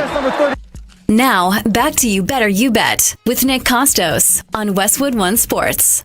Today, BetMGM players will receive an Any Sport Parlay Boost token. To use the Parlay Boost token, add a parlay wager made up of any sport wagers to your bet slip and activate the token. If you win the wager made with the token, you'll receive extra winnings. Download the BetMGM app today. And BetMGM is going to be your home to bet the World Cup this year. I will be betting the World Cup because I love to bet and because I love soccer. And I know the team that will win the World Cup. Much like I told you, Spain would win the last European Championship. Much like I told you, Argentina would win the last World Cup. And just like I and Ken, it was, to be fair, it was more Ken Barkley, told you that Italy would win the European Championship that preceded the last World Cup. We're 3 in a row here on You Better You Bet with these major soccer tournaments. That is the truth. I feel like I'm going to give you the winner of the World Cup, and I will give you that winner today. But the highlight coming back from break, courtesy of NBC, over a decade ago. The Odell Beckham Jr. catch against the Dallas Cowboys on Sunday Night Football at Giants Stadium. Now let's go to present day. Today, Monday, June 1st, the year of our Lord 2026, there is a potential major move to be made involving a wide receiver in the NFC East. And that move is the New York Giants potentially re-signing Odell Beckham Jr. We'll do A.J. Brown later in the show. Perhaps even in this segment. We'll see how mad I get talking about the Giants. So in case you missed it, Gunnar Olszewski, who was a wide receiver for the Giants and kick returner for the Giants, tore his Achilles over the weekend and is out for the season. And is like the third Giant to tear his Achilles thus far this offseason. The Giants have issues. The turf is terrible, whatever. So hope Gunnar Olszewski gets healthy and is able to return to the NFL next year. But he's obviously going to miss this whole season. So the Giants now, in addition to that with Gunnar Olszewski, also have this Malik Neighbors situation, where every single time there's a report about Malik Neighbors, there's something new happening with his knee. Where, oh, you thought this was just an ACL tear? No. There's more stuff going on. Oh, you thought he was on track for training camp? No, there's loose bodies in the knee. There was another surgery. And now we've pushed the goalpost back where now it's not training camp. Now it's week 1. Maybe he'll be ready for week 1. And I'm not saying he won't be. All I'm saying is doesn't feel great. So there's Neighbors, and now there's Olszewski. So the Giants need a receiver. Okay, yeah, they have Darius Slayton, and yeah, here's Darnell Mooney, and yeah, here's Stone Cold Calvin Austin. What? This is your receiving core? What? So they need a receiver. The Giants today, per ESPN's Adam Schefter, will be working out 3 wide receivers. Juju Smith-Schuster, Instagram wide receiver Braxton Berrios, who's more in the news for dating Instagram models than what he does on the field, and God bless him, not hating at all, and Odell Beckham Jr. Beckham has a relationship with John Harbaugh, obviously spent time with him in Baltimore, and has openly been campaigning for a return to the Giants. Now, I want to start by saying this. Odell Beckham Jr., early in his tenure with the Giants, was Jerry Rice. Not an exaggeration. If you've watched Jerry Rice highlights in the 80s with San Francisco, mid to late 80s, Jerry is the ultimate receiver in the history of the game who could take a screen or take a slant 95 yards to the house. He's the greatest of all time at it. His teammate John Taylor was pretty good too at it, but Jerry's the best at it. Jerry's the best ever. Odell Beckham Jr. had that ability. Take a slant, outrun everybody. His potential was to go to the Hall of Fame on the first ballot. Now, he was a little bit of a knucklehead. I'm not saying in terms of like anything really sinister, but obviously became a celebrity as a result of that catch and clashed with terrible Giants GM Dave Gettleman, who traded him to Cleveland, and we know what happens from there. Injuries, most notably in the Super Bowl against the Bengals, where I think he was going to be the MVP of that game before he tore his ACL. And I think injuries probably robbed him of what would have been a Hall of Fame career. I loved Odell Beckham as a New York Football Giant, and I was crushed when they traded him. Next sentence. The New York Football Giants would be categorically insane to sign Odell Beckham Jr. to this roster. Insane. The Giants have enough problems right now dealing with the media. The Giants have enough drama right now on this roster, thanks to Jackson Dart and Abdul Carter. And the Giants already have one celebrity player on offense in Jackson Dart, who maybe will be great, but feels like to me right now really loves being famous. And maybe he'll love being a winning quarterback. I don't know. But he definitely loves being famous. You know what Odell Beckham Jr. loves? Being famous. And it's one thing on November 23rd, 2014, for Odell Beckham to have that catch and for reporters to talk to him after the game, after the Giants lost at home on Sunday Night Football to the Dallas Cowboys. Now, fast forward 12 years later. Sunday Night Football, Week 1, 2026. Who are the Giants hosting? The Dallas Cowboys. Let's say the Giants lose that game. Let's say they lose to Dallas, right? And let's say they sign Odell Beckham and he has one catch for 9 yards. Do you really think that any members of this media will not go to Odell Beckham for a post-game quote? That it's not going to happen if he's on the Giants. Now ask yourself this. What fourth receiver in the NFL are you interested in hearing from after a team loses? Odell Beckham Jr. is a celebrity. He's famous. He hasn't played since 2024, and we're going to have to hear from him after losses? It's going to happen. Like, could you imagine if Gunnar Olszewski were, let's hear from Gunnar Olszewski. The Cowboys lose. I'm interested in what Ryan Flournoy has to say. Demario Douglas. Malik Washington.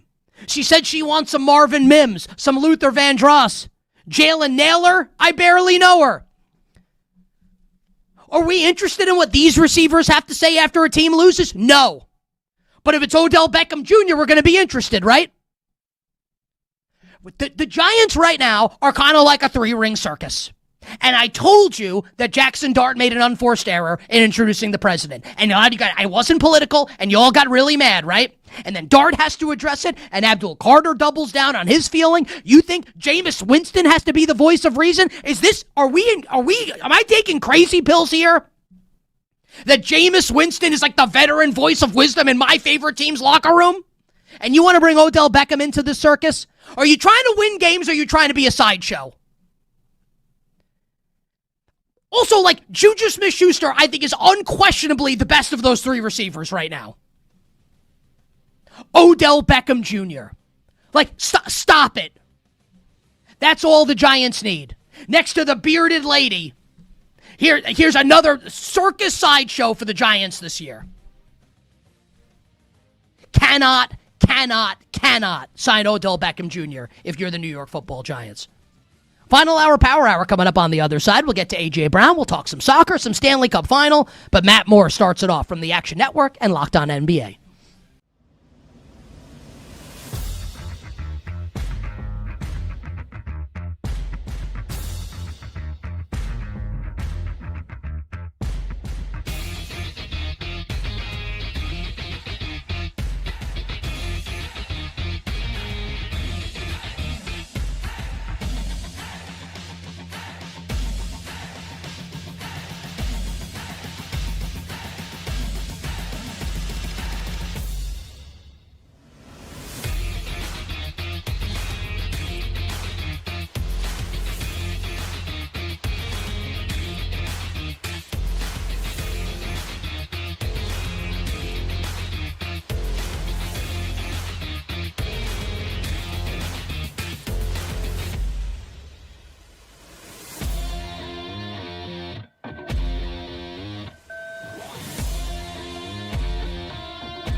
Now, back to You Better You Bet with Nick Kostos on Westwood One Sports. Bring it up, Kenny.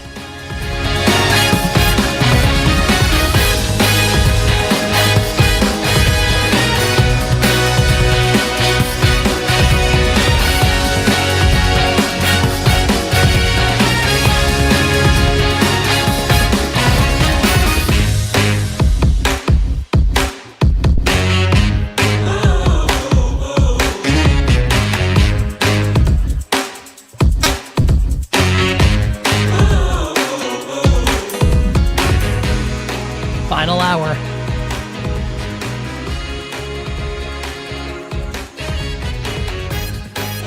Power hour. You Better You Bet on Westwood One Sports. Nick Kostos, our amazing crew, Matt Moore, and you. The Power Hour and every hour here on You Better You Bet, brought to you by our friends at BetMGM. Make it legendary by downloading the BetMGM app and visiting BetMGM.com. You know, we usually are able to get everything into the show. I don't know if that'll be the case today. Some stuff may have to be left on the cutting room floor, because there was a pretty epic Game 7 on Saturday night with many, many juicy angles to dig into, like an onion, peeling back them layers. And if you're an Oklahoma City Thunder fan, you're crying. If not, you're probably loving every second of it. Joining us right now to talk the NBA Finals and to try and put this San Antonio run into perspective, one of the best in the business, our good friend Matt Moore. Action Network, Locked On NBA, Buckets Podcast, Substack on his Twitter handle at HP Basketball. What's going on, my friend? Welcome back. Not much, man. Excited for the finals. It's going to be a great series. I'm excited to get into it with you. Looking forward to that. Looking forward to the NBA draft. It's going to be a very weird and exciting, I think, offseason as well. As someone who is a student of NBA history, you know everything that's happening in the inner workings of the league on a day-by-day basis. You do an awesome job covering it. How do you put into perspective what San Antonio has been able to accomplish here so early in this run? It really breaks a lot of precedent. The Thunder were the youngest team in finals history last year. And the one before that was the 2015 Warriors. And we're seeing this trend now of these young teams being able to have this kind of success, in part because they're having fewer injuries, right? The Thunder got hit with them. The Thunder got hit with J-Dub and AJ Mitchell both going down. But we're seeing that experience isn't the pathway to success in the playoffs. And that's a very big differentiator from the rest of NBA history, that typically you need veterans and you need experience, and you have to take your lumps. You have to go in, you have to lose, and then you break through. Jordan had that. LeBron had that. The fact that Victor Wembanyama is 4 wins away from not having to do that, to me, sets like a crazy kind of precedent for what's possible in his career. Because it really is like Victor Wembanyama is the driving force of so much of this. Dylan Harper was great. Stephon Castle was great. Devin Vassell was great. Mitch Johnson's been great. All these guys have contributed. It always takes a team. But Wembanyama is such a singular force that he is capable of rewriting what we know about NBA history and what we know about champions. And that, to me, is both exciting and a little terrifying when you look at what's possible for the rest of his career. Expand on that, please. So I think with Victor, he's starting, this is his 3rd season, and he has already gotten second in MVP and just beat the MVP in a 7-game series and been this transformational on the force road. On the road, and had these moments, and had like the game 1 3-pointer, and the dunk that he has in these games is just insane, where he dunks through Chet Holmgren. And the idea of him being able to set the tone at age 22 as the best player in the world and NBA champion, I don't know that I can. Magic is the only thing we've ever seen who set the bar this high this early. And he did. And, it's important to not forget that. But again, Magic had Kareem Abdul-Jabbar next to him, and like won Game 7 without Kareem, but it's still this level of force and impact and greatness already, because he's only going to get better.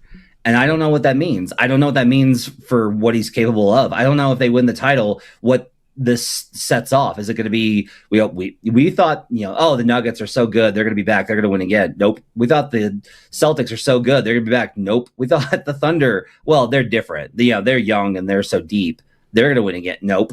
And so are we in a new age of parity, or are we going to continue this age of parity, or are we going to enter the age of Victor Wembanyama? And that, to me, I think is what's really fascinating about the next 4 games.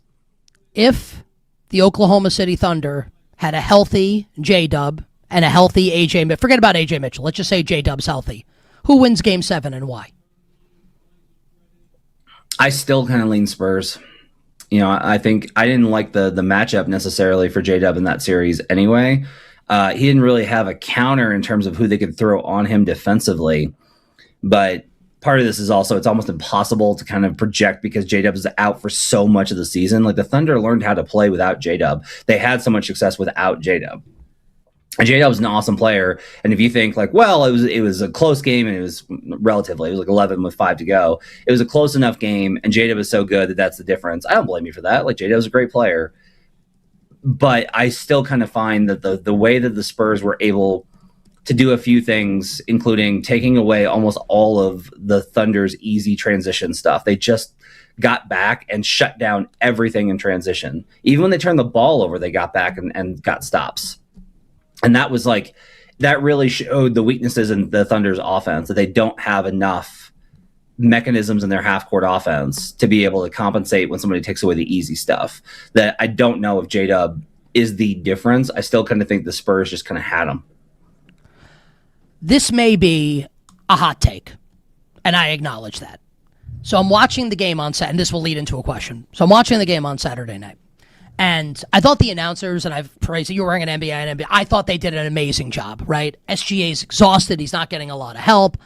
And I'm watching the players that are shooting for Oklahoma City in Game 7. And my thought is just, like, the Spurs are just better than they are. Like, they are.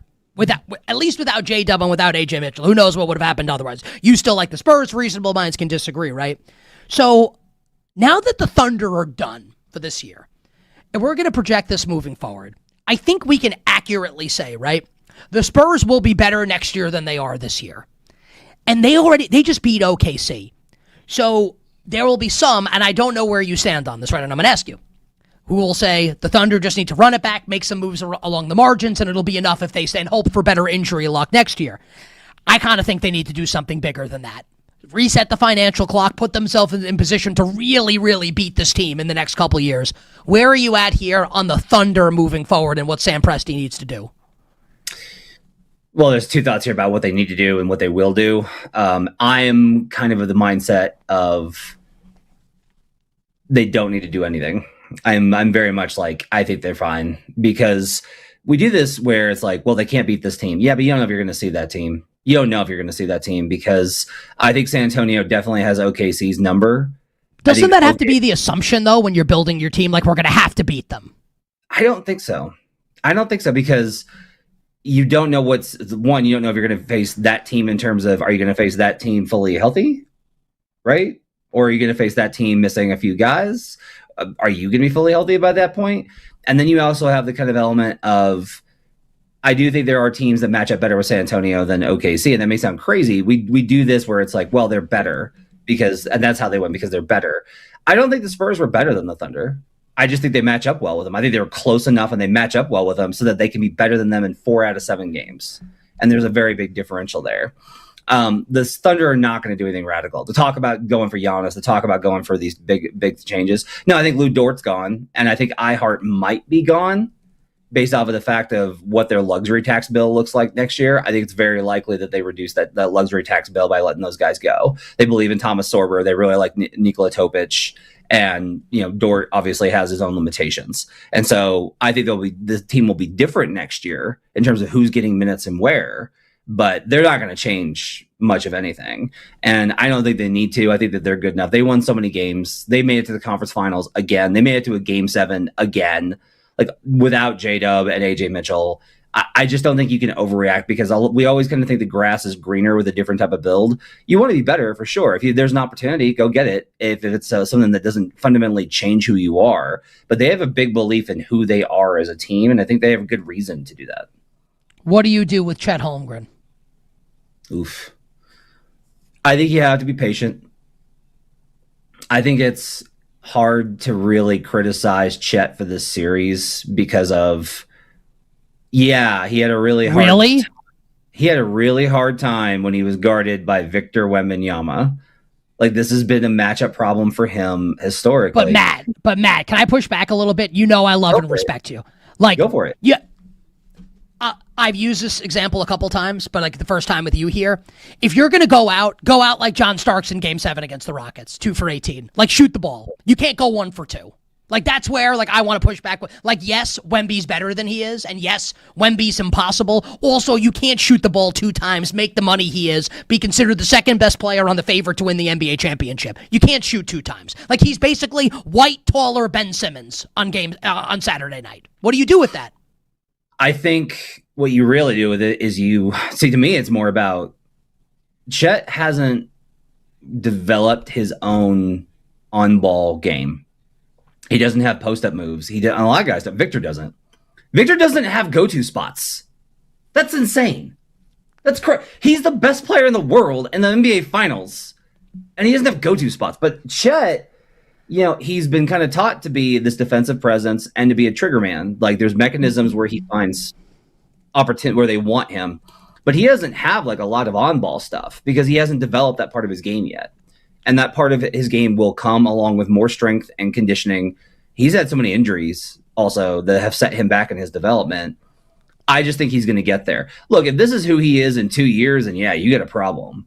But you have time. You have time for him to develop. I'm not surprised that he was limited in the series. I would have to go back and be like, were there really a lot of shots that he passed up that were good looks? Were there like really opportunities for him? Because when we talk about how much did you shoot, to me, that is more in the hands of like if you're a primary ball handler, if they're running sets for you. And I don't know that they were in this series. And it's not to say that Chet didn't suck. Yeah, he got killed. He got absolutely annihilated. It wasn't nearly as much of a force as they needed him to be. And he's got to be better. He's got to develop that part of his game. But for where he's at in his curve, I'm not worried about it because I just think that you have to be able to give him time given his pedigree, his prospects, his skill, and what he's shown in terms of his impact. I'm just not willing to go ahead and crush the guy because to me, it's like there's so much possibility for him to be able to move into that player over time. Don't you have to shoot though? You're going to have, I got to go back and like look at these opportunities and see like were there chances where he got the ball. Can I offer a counterpoint? Yeah. I don't think it matters. You can't have it where Kenrich Williams shoots more in Game 7 than you do if you're Chet Holmgren. Like, you can't have that. You can't shoot 2 shots. Again, for me, this is, if we're going to praise the Thunder for how much of a system they are and how much of an organization they are and how everyone contributes and knows their role and plays together, we can't do that and then also be like, Chet Holmgren needs to break the offense so he can go get a bucket. Like, that's just not how. But they lost. I understand that's how that they lost, and I get that. If you want to say Mark Dagnall's got to run more sets for him, I'm down, right? And there are players where I'm like, you got to shoot more, like you have to. And if there were shots that I felt like he could have taken that he passed up, I would tell you. I would be like, yeah, he definitely record scratch, and that's a problem. Like I can name you like a bunch of players in these playoffs that just passed up good looks too often. But Chet Holmgren, to me, in Game 7, that wasn't part of the problem. So that's really interesting, right? And I want to frame this as, look, like I watch the games. Matt is more in the weeds than I am with this stuff. And I fully, it's why we have you on the show, right? Because you're great with this stuff. So I want to phrase this question this way and frame it this way. Do you feel like the consensus opinion, and maybe you don't have an answer I want to ask, that the consensus opinion among people that follow the NBA the way that you follow it, which is more intense on a day in, day out basis than me, that people more agree with your train of thought than mine, where this was circumstances that led to Chet. And you're not saying he played well. I want to be clear on that, right? But you think this was more circumstantial and more to do with the Thunder offense and him not breaking the system than it is that he needed to shoot more. Do you think amongst people that like watch the game the way that you do that that's the consensus opinion, or that more people agree with me? more people agree with you. I think I'm in the minority because I think, some of the ideas like, well, make yourself available, make yourself present, put yourself in these positions. And then when you do have the ball, make sure that you're aggressive and finish and attack. And even if you get blocked, you get blocked, right? Rather than just like being passive. Nobody wants passivity, not coaches, not players. Nobody wants passivity. And so like, I think that is the perception of him. For me, this is about, I am much more accepting of the fact that this wasn't his matchup. I just think that for every series, for 95 to 99% of all NBA players, it's not, 98% of all NBA players. It's like they have series where it's like, it's not their series. Even stars have like not their series. And the best ones can't have that, right? Victor can't have a series where it's not his series. But I've never compared Chet Holmgren to Victor Wembanyama, and I won't ever, because Victor is just like a magnitude above. And that's not an insult to Chet, it's a compliment to Wemby. Right. But for me also, it's just a matter of, I have not seen from Chet a level of creation on ball to be able to find those kind of opportunities. And to be honest with you, 3-pointers is kind of where I thought he might be able to have some success in this series. And the Spurs respected his 3-point shot and the angles enough to be able to take those away. And I thought the biggest problem OKC did was they went to too many simple actions instead of moving the ball more. Like, they didn't move the ball enough. They didn't get the Spurs in rotation and then rotate, find a shot. They just kind of took like, oh, and here's one mechanism, and I guess we'll try this floater over the 7-foot pterodactyl. And that's not a way to beat Victor Wembanyama and the San Antonio Spurs. Give me 15, just to punch it home. You referenced it quickly, but 15 seconds. The Thunder should not trade for Giannis, in your opinion. Why in 15 seconds? Because it fundamentally shifts their timeline too much, and the money impacts are too great. They're too well balanced and set up for the future to take that risk. Giannis comes with a lot of health risks, and I don't think it's worth it. If I'm just going to I will use the Bulls as an example, and you will know the financials of this. Should Oklahoma City trade J-Dub for a top pick in the draft and reset the financial clock? 15 seconds. What about that scenario? I would be open to that, yeah. If you can trade J-Dub for an absolutely elite pick, then I absolutely think you should do that. Maybe like a number 5, just because of the financial repercussions. Within the realm of possibility? You think, is that within the realm, you think? I think it's within the realm of possibility. I think teams would definitely listen if you called up and offered J-Dub. I hate we're 17 minutes into this and we haven't talked about the NBA Finals. Because we had a lot to sift through off a Saturday night, obviously. And maybe you have your pick all lined up. Who's going to win the NBA Finals and why? San Antonio minus 210, Knicks plus 170 at BetMGM. This is a really tough one for me. I've gone back and forth on it. I'm going to go with my gut here. I think the best bet is probably on the Knicks. I think that's Knicks to win the series. I think the Spurs are a better team. I think the Knicks have run unsustainably hot. They are the number 1 effective field goal percentage team on jump shots. So they've made all of their jumpers, and the number 1 team in opponent effective field goal percentage on jump shots. The Knicks have made all their jumpers. The opponents have missed all their jumpers. That is like the story of the NBA playoffs, and that's really hard to sustain. However, there's so many things I like about this, including this is a very narrative, but it's an emotional thing and it's very real. After Game 7, at the end of Game 7, you saw how emotional Victor Wembanyama was, how thrilled he was, how excited he was, how tough that series was. You saw Stephon Castle and Dylan Harper. And it's like, we did it! We beat the Thunder! And that emotional letdown, I think, is really, really difficult when you go into another series versus a team that's like, yeah, we don't care. We also want to win. Congratulations on being the Thunder. That doesn't mean anything against us. The matchups are different. The makeup of the team are different. There's all these dynamics that are very different. And so it just comes down to I like the Knicks and how they match up with this Spurs team in particular. Betting question for you, outside of the finals. If the Knicks win and if the Spurs win, is it just as easy as Brunson is Finals MVP and Wemby is Finals MVP? Probably an easier case for San Antonio than it would be for the Knicks. What about Finals MVP in about 30 seconds? Look, if Cat is able to play to his absolute capacity, if he doesn't make mistakes, if he hits all of his threes, if he forces Wembanyama out of the paint and then punishes it with passing, there's a pathway here. There's a pathway for Cat MVP. Do I think it's likely? No, I do not. Like everything I watched when I went through the tape is just like, oh God, this is going to be a nightmare for Cat more than even most people deal with Victor. It's really brutal. And the way that the Spurs played him, it was really bad. So I'm like very worried for Cat in the series. But if he played to his absolute capacity, Cat could definitely win Finals MVP. If the Spurs throw the kind of attention that they're going to on Brunson and Brunson simply can't kind of counter it, I think that possibility is there. Castle, I have a little bit more. I have more doubt of. Fox, I have more doubt of. The only other one I would say is I do think there is an outside long shot chance for Mikal Bridges. I don't disagree with that. Or Anunoby, one of the two. Yeah. Bridges plays very well in this matchup. He was, I believe, their second leading scorer in this matchup, and he has found a way to get high quality looks and knock them down. He's obviously playing with a lot of confidence coming off the conference finals. I think that Bridges actually has an opportunity where if he's able to anchor the second units and score, as well as get opportunities in the starting unit and score, that's going to put him in a position to be able to score enough. If Brunson has a bad series, but the Knicks are able to win it in tight games with limited offense, and Bridges comes through, I think Bridges could win.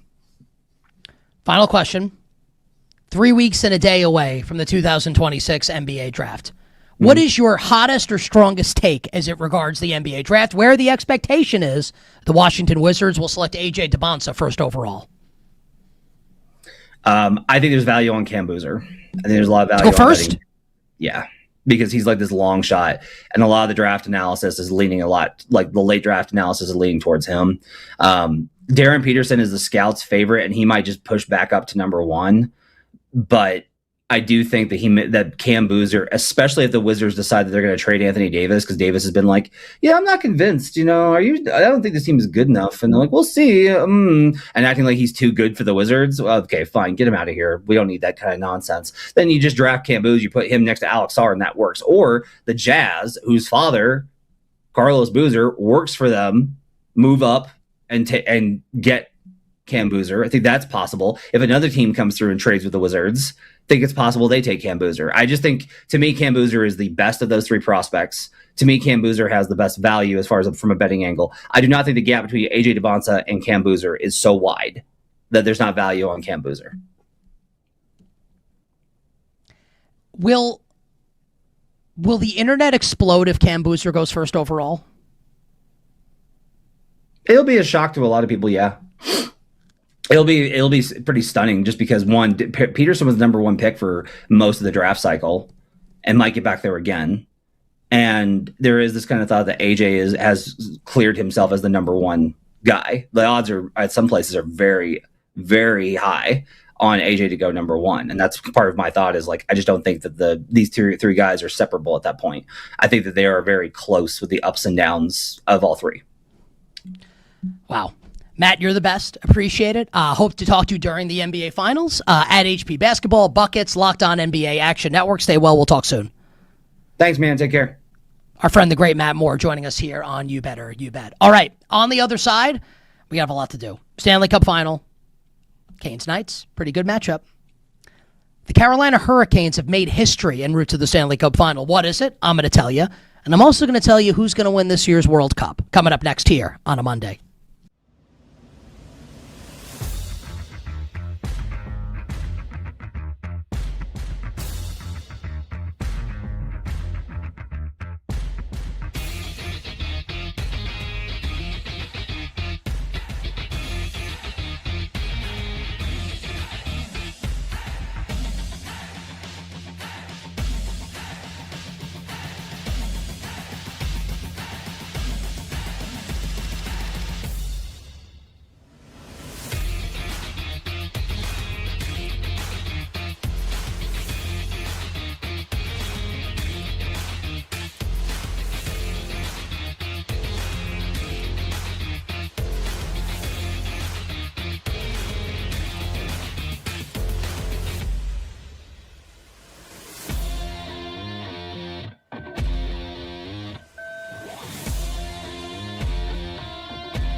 Now, back to You Better You Bet with Nick Kostos on Westwood One Sports. I'll wrap up the show with our bets for tonight coming up in a little bit. Some stories we need to hit, though, before then.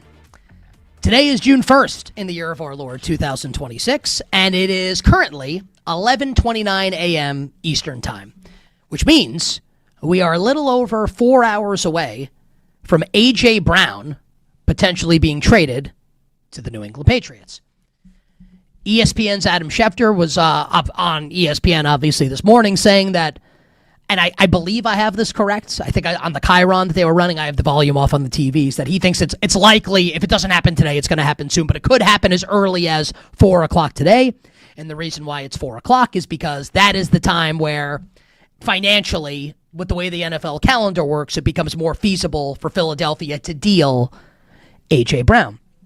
So again, by the time we come on the air tomorrow morning, 9 a.m. Eastern here, You Better You Bet on Westwood One Sports, we could be talking about A.J. Brown, New England Patriot. And if and when that happens, we'll discuss it.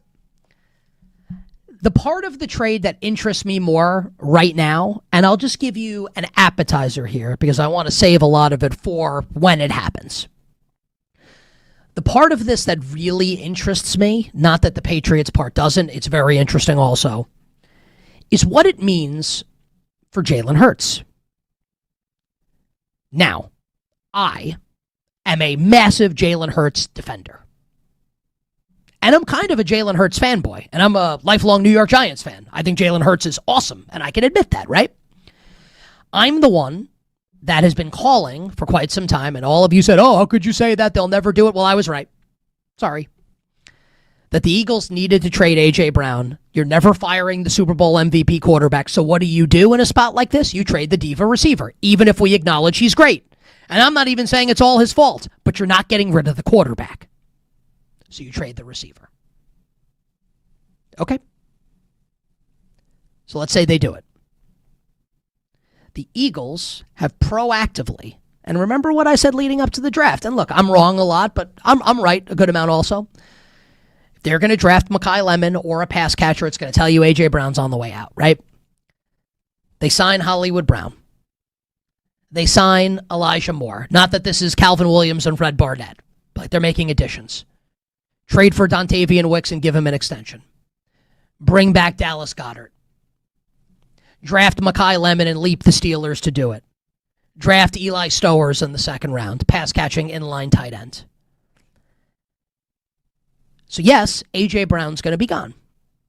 But with A.J. Brown departing the building means that a built-in excuse for Jalen Hurts, and I'm a Hurts guy, but I can also be honest, a built-in excuse for Jalen Hurts leaves the building once A.J. Brown leaves the building. So what we'll have now in Philadelphia, right? With all the new additions in the receiving corps, joining Devontae Smith, who is a stud, and time will tell if he's a true 1A or if he's better as a 1B, like way better than an average 2, but not quite as good as the true alpha number ones. Maybe he is one. We'll find out this season. Saquon's obviously still got it at running back. And even with Jeff Stoutland, the longtime Grady offensive line coach gone for Philadelphia, the Eagles' offensive line is still going to be pretty good. New offensive coordinator in Sean Mannion installing a new system. Right, wrong, or indifferent, and I believe it's right. The microscope's going to be on Jalen Hurts. A.J. Brown's going to be gone. What's the excuse going to be? And I'm a Jalen Hurts fan saying this. What's the excuse going to be? It can't be, well, he doesn't have A.J. Brown anymore. Their relationship deteriorated to the point they have to trade him. That's not an excuse. An excuse won't be, well, Devontae Smith isn't a true one. An excuse won't be, well, Mekhi Lemon and Eli Stowers are rookies. An excuse won't be, well, Sean Mannion doesn't know what he's doing, unless Mannion turns out to be, Kevin Patullo part 2, Brian Johnson part 3. I doubt it. Microscope, big time, going to be on Jalen Hurts this season. I'll answer this question tomorrow if the trade goes down and is consummated this afternoon, what happens if Jalen Hurts doesn't get the job done? It's a fascinating, fascinating question. You bet on this Monday. Nick Kostos and you on Westwood One Sports. We'll do more on the Stanley Cup Final tomorrow on the show, but wanted to make sure we got a little bit of it today because Game 1 is tomorrow night in Carolina as the Hurricanes and the Vegas Golden Knights will play for the ultimate championship in the sport of hockey. Carolina destroys the Montreal Canadiens in Game 5, 6-1, and in doing so, enters the Stanley Cup Final. And think about the way we've been talking about the Knicks, right, and what a run this has been for New York. The Carolina Hurricanes have bested the New York Knicks in what the Hurricanes have accomplished in the Eastern Conference playoffs. Carolina, round 1, sweeps the Ottawa Senators. Round 2, sweeps the Philadelphia Flyers. Round 3, Eastern Conference Final, loses Game 1 to Montreal in overtime, and we're all thinking, oh, bleep, here we go again with Carolina and Rod Brind'Amour in the Eastern Conference Final. And they rip off 4 straight wins, including Game 2 and Game 3 in overtime, where they really took control of the series, and Montreal's dead tired by the end, and Carolina boat races them in Game 5. So do the math. The Hurricanes go 12-1 in the Eastern Conference playoffs and become, literally, the first team in the history of the Stanley Cup playoffs to enter the Stanley Cup Final 12-1. Now, we saw a couple 11-1 teams back when the first round was best of 5 make the finals. The 1976 Montreal Canadiens, the 1981 New York Islanders, and the 1985 Edmonton Oilers. All 3 of those teams won cups, and all 3 were dynastic. That Canadiens team, that Islanders team won 4 straight with Billy Smith in net, and the Oilers obviously were at the beginnings of that dynasty with Wayne Gretzky, Mark Messier, Yari Curry, Grant Fuhr, and company, with Glenn Sather as the coach in the 80s. We have seen a number of teams enter the Stanley Cup Final at 12-2. The 2012 LA Kings, who beat the Devils in the Stanley Cup Final. The 2016 San Jose Sharks, who lost to Sidney Crosby and the Penguins in the Stanley Cup Final.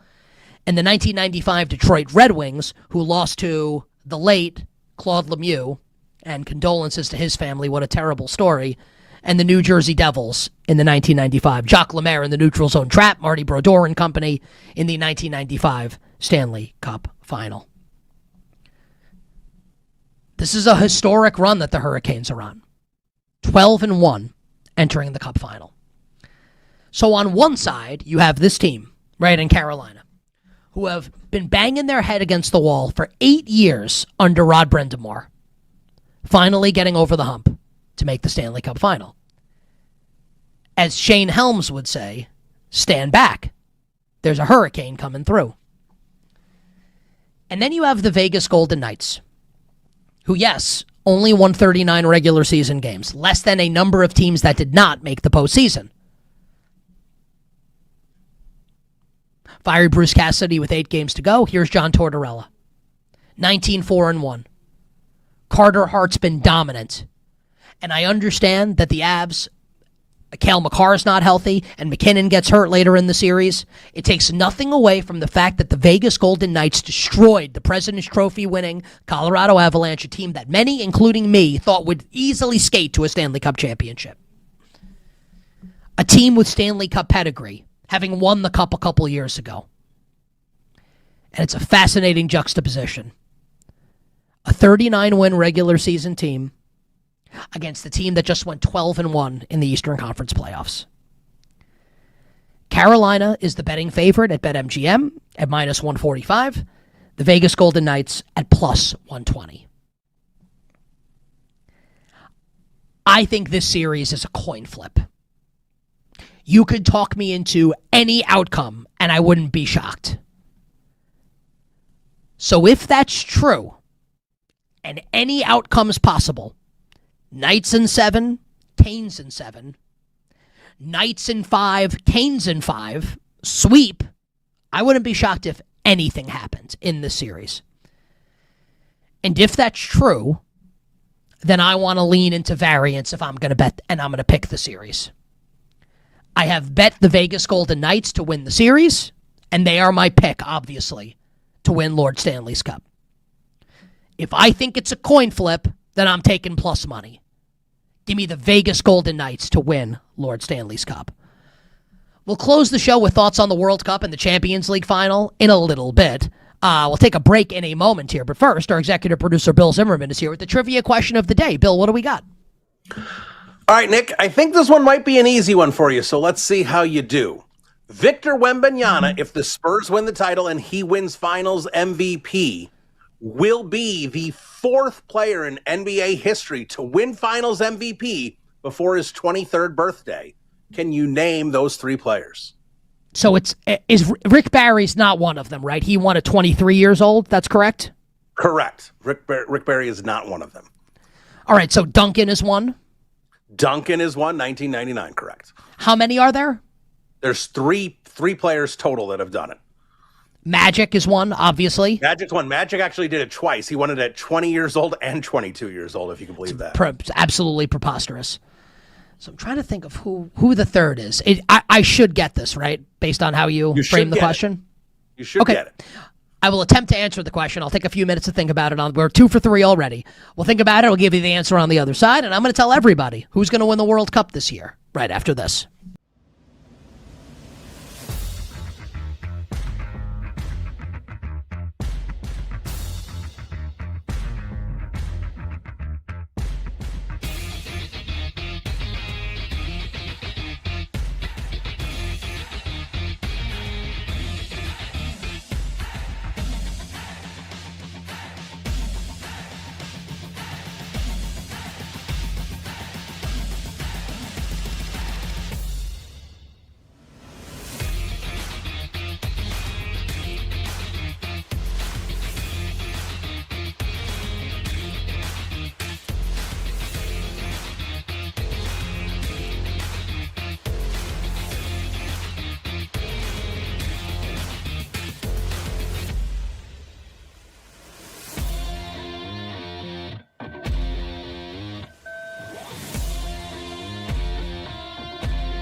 back to You Better You Bet with Nick Kostos on Westwood One Sports. Today, BetMGM players will receive an Any Sport Parlay Boost token. To use the Boost token, add a parlay wager made up of any sport wagers to your bet slip and activate the token. If you win the wager made with the token, you'll receive extra winnings. Download the BetMGM app today. Bill Zimmerman, what was the trivia question of the day today? The trivia question was, name the 3 players in NBA history that won the NBA Finals MVP at 22 years of age or younger, something Victor Wembanyama is going to try and do this series. Okay, so we already got Magic Johnson and we got Tim Duncan. Those are the 2 easiest ones, right? So here's what so I think it's either Bill Walton, and I'm going to name some finals MVPs this century. So 2000, it's Shaq, right? 01, 02, 03. Then Duncan is obviously older. Tony Parker's older when he won his. Wade in 05, that's what? Wade won in 06. So he's like 24 when he won. It's not Wade. It's not Chauncey Billups. It's not LeBron. It's not Paul Pierce. It's not Kobe. Oh, is it Kawhi? It's not Curry. It's not Iguodala. It's not KD. It's not Tatum. It's not Jaylen Brown. It's not Jokic. It's not SGA. It's either Kawhi or Bill Walton. I'll actually go with Kawhi Leonard. Kawhi Leonard is correct. Bill Walton was 24 when he won it. Okay. Love it. How about Kawhi Leonard? Can we get Kawhi out of Los Angeles, please? All right. Good stuff from Bill Zimmerman. Bill is our executive producer to go along with our friends Tyler Morales, Kenny Henderson. Happy birthday to our guy Dan Turner today. Dan turns 50 today. Happy 50th birthday to Dan Turner and our friend downtown, Mike Brown, who also doubles as the head coach of the Knicks. Thanks to our guests, Matt Moore and celebrity Spurs fan. Had a great time with Michelle Beadle earlier in the show today. We'll close with our bets coming up in a little bit. Let's talk a little World Cup. Starting in like 10 days. We're going to do a lot of soccer on the show. I'm preparing everybody for that. I love it, and I feel like we're talking about it before the show today, myself and Bill and Kenny. I know that the American sports fan doesn't love soccer, but I feel like everybody loves the World Cup, so I think people will be into this. I've been watching soccer my entire life. I know the history, who's won World Cups, rivalries with countries. I'm going to give you really good stuff on the World Cup. So I'm watching the Champions League final on Saturday, which I feel like a lot of people watch, judging by the social media reaction. And PSG goes back-to-back. They won the Champions League last year and beat Arsenal in penalty kicks to win it. And Arsenal, who won the Premier League for the first time in 22 years, were looking for the double, it's called, right? When you win 2 trophies, they call it the double. And this is a really big one, right? To win your domestic league and win the Champions League. And Arsenal came very, very close, despite playing a brand of soccer that is difficult to watch. Arsenal are basically trying to win games 1-0 or 2-1, play extremely defensive, and it was kind of an eyes bleed type of game against the PSG squad that plays free-flowing soccer and played against Bayern Munich in the semifinal round. Bayern Munich, the best team in Germany. A 5-4 semifinal game that some people thought was one of the best soccer matches of all time. Up and down, lots of scoring. That's not how Arsenal play. So PSG win. Note on PSG, who under Luis Enrique have won back-to-back Champions Leagues. They're the only team in the modern era to go back-to-back, along with Cristiano Ronaldo and Zinedine Zidane's Real Madrid, who won in 16, 17, and 18. So this is an all-time PSG team. And we'll get back to them in a second. But just on Arsenal, I know that there are a lot of American Arsenal fans. Not impossible that Arsenal can get back next year. We have seen twice in the last 15 years a team lose a Champions League final one year and get back to the Champions League final and win it the following year. In 2012, Bayern Munich lost to Chelsea, my favorite team, in penalties at the Allianz, Bayern's home arena, lost the Champions League final as a big favorite. Arjen Robben, the former Dutch player, was the GOAT in that game, and GOAT meaning he's one of the reasons they lost, was the scapegoat, and then scored the winner the next year as Bayern beat domestic competition Borussia Dortmund in the Champions League final. So Bayern lose in 12, win in 13. We saw Liverpool in 18 lose Mo Salah to injury early on against Real Madrid and lose that final to Madrid, and Madrid's third of 3 straight, and then the next year get back and beat domestic competition Tottenham Hotspur in the Champions League final. So history says Arsenal can do it, just to say that to the American Arsenal fan. Now, PSG have gone back-to-back. And what is very fascinating about that is they have done it without the best French player, Kylian Mbappe, who has starred for country, right? Was one of the best players in 18 when France won the World Cup. Had a hat trick in the 22 final and was barely bested by Leo Messi in Argentina. So yeah, all-time great player, right? But for club, while he has been spectacular, his teams have not won the big one. His PSG teams won Ligue 1, the French domestic league, every year. Never won the Champions League. Gets sold to Real Madrid. Now Real Madrid can't win the Champions League, and PSG has won 2 in a row. And that takes us to this year's World Cup, where the betting market has corrected itself literally in the last 48 hours. I tweeted after the Champions League final, France needs to be favored to win the World Cup. Spain, who won the European Championship and beat France in the semis a couple years ago, was the sole favorite. Now at BetMGM, we have co-favorites. Spain plus 450, France plus 450. I think one of those two teams will win, and I'll give you more on the other teams that I think can potentially win. It's a small pool of teams that can actually win. Those are the two most likely. I think France is better. And I bet Spain a couple years ago instead of France. France's backups, like their backup starting 11, would probably make the semifinals of the tournament. One last run for coaching great Didier Deschamps, who has won a World Cup, both as a coach and a player, won in 98 for the team that beat Brazil in France to win the championship, and then coached France in 2018.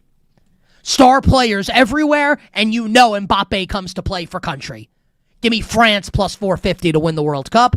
More on the World Cup as we approach the tournament. And I have a note on Christian Pulisic in the United States. We'll do that tomorrow on the show. Kenny, let's drop the dope ass beat quickly. I have one bet that I will give out for tonight. So one Major League Baseball bet for me. And again, like we just went so long on the NBA, we'll do baseball on the show tomorrow. Didn't get to a lot of it today. How about the New York Mets? Winners of 4 straight games. I don't think they're going to the playoffs, but they're playing better. The Seattle Mariners are now in first place in the American League West. Feels like about time. Pretty big favorites tonight against the Metropolitans, who are rolling coming into this game. Give me the Mets at a plus price tonight on the road in Seattle. The Metropolitans plus 120 at BetMGM to beat the Mariners in Seattle.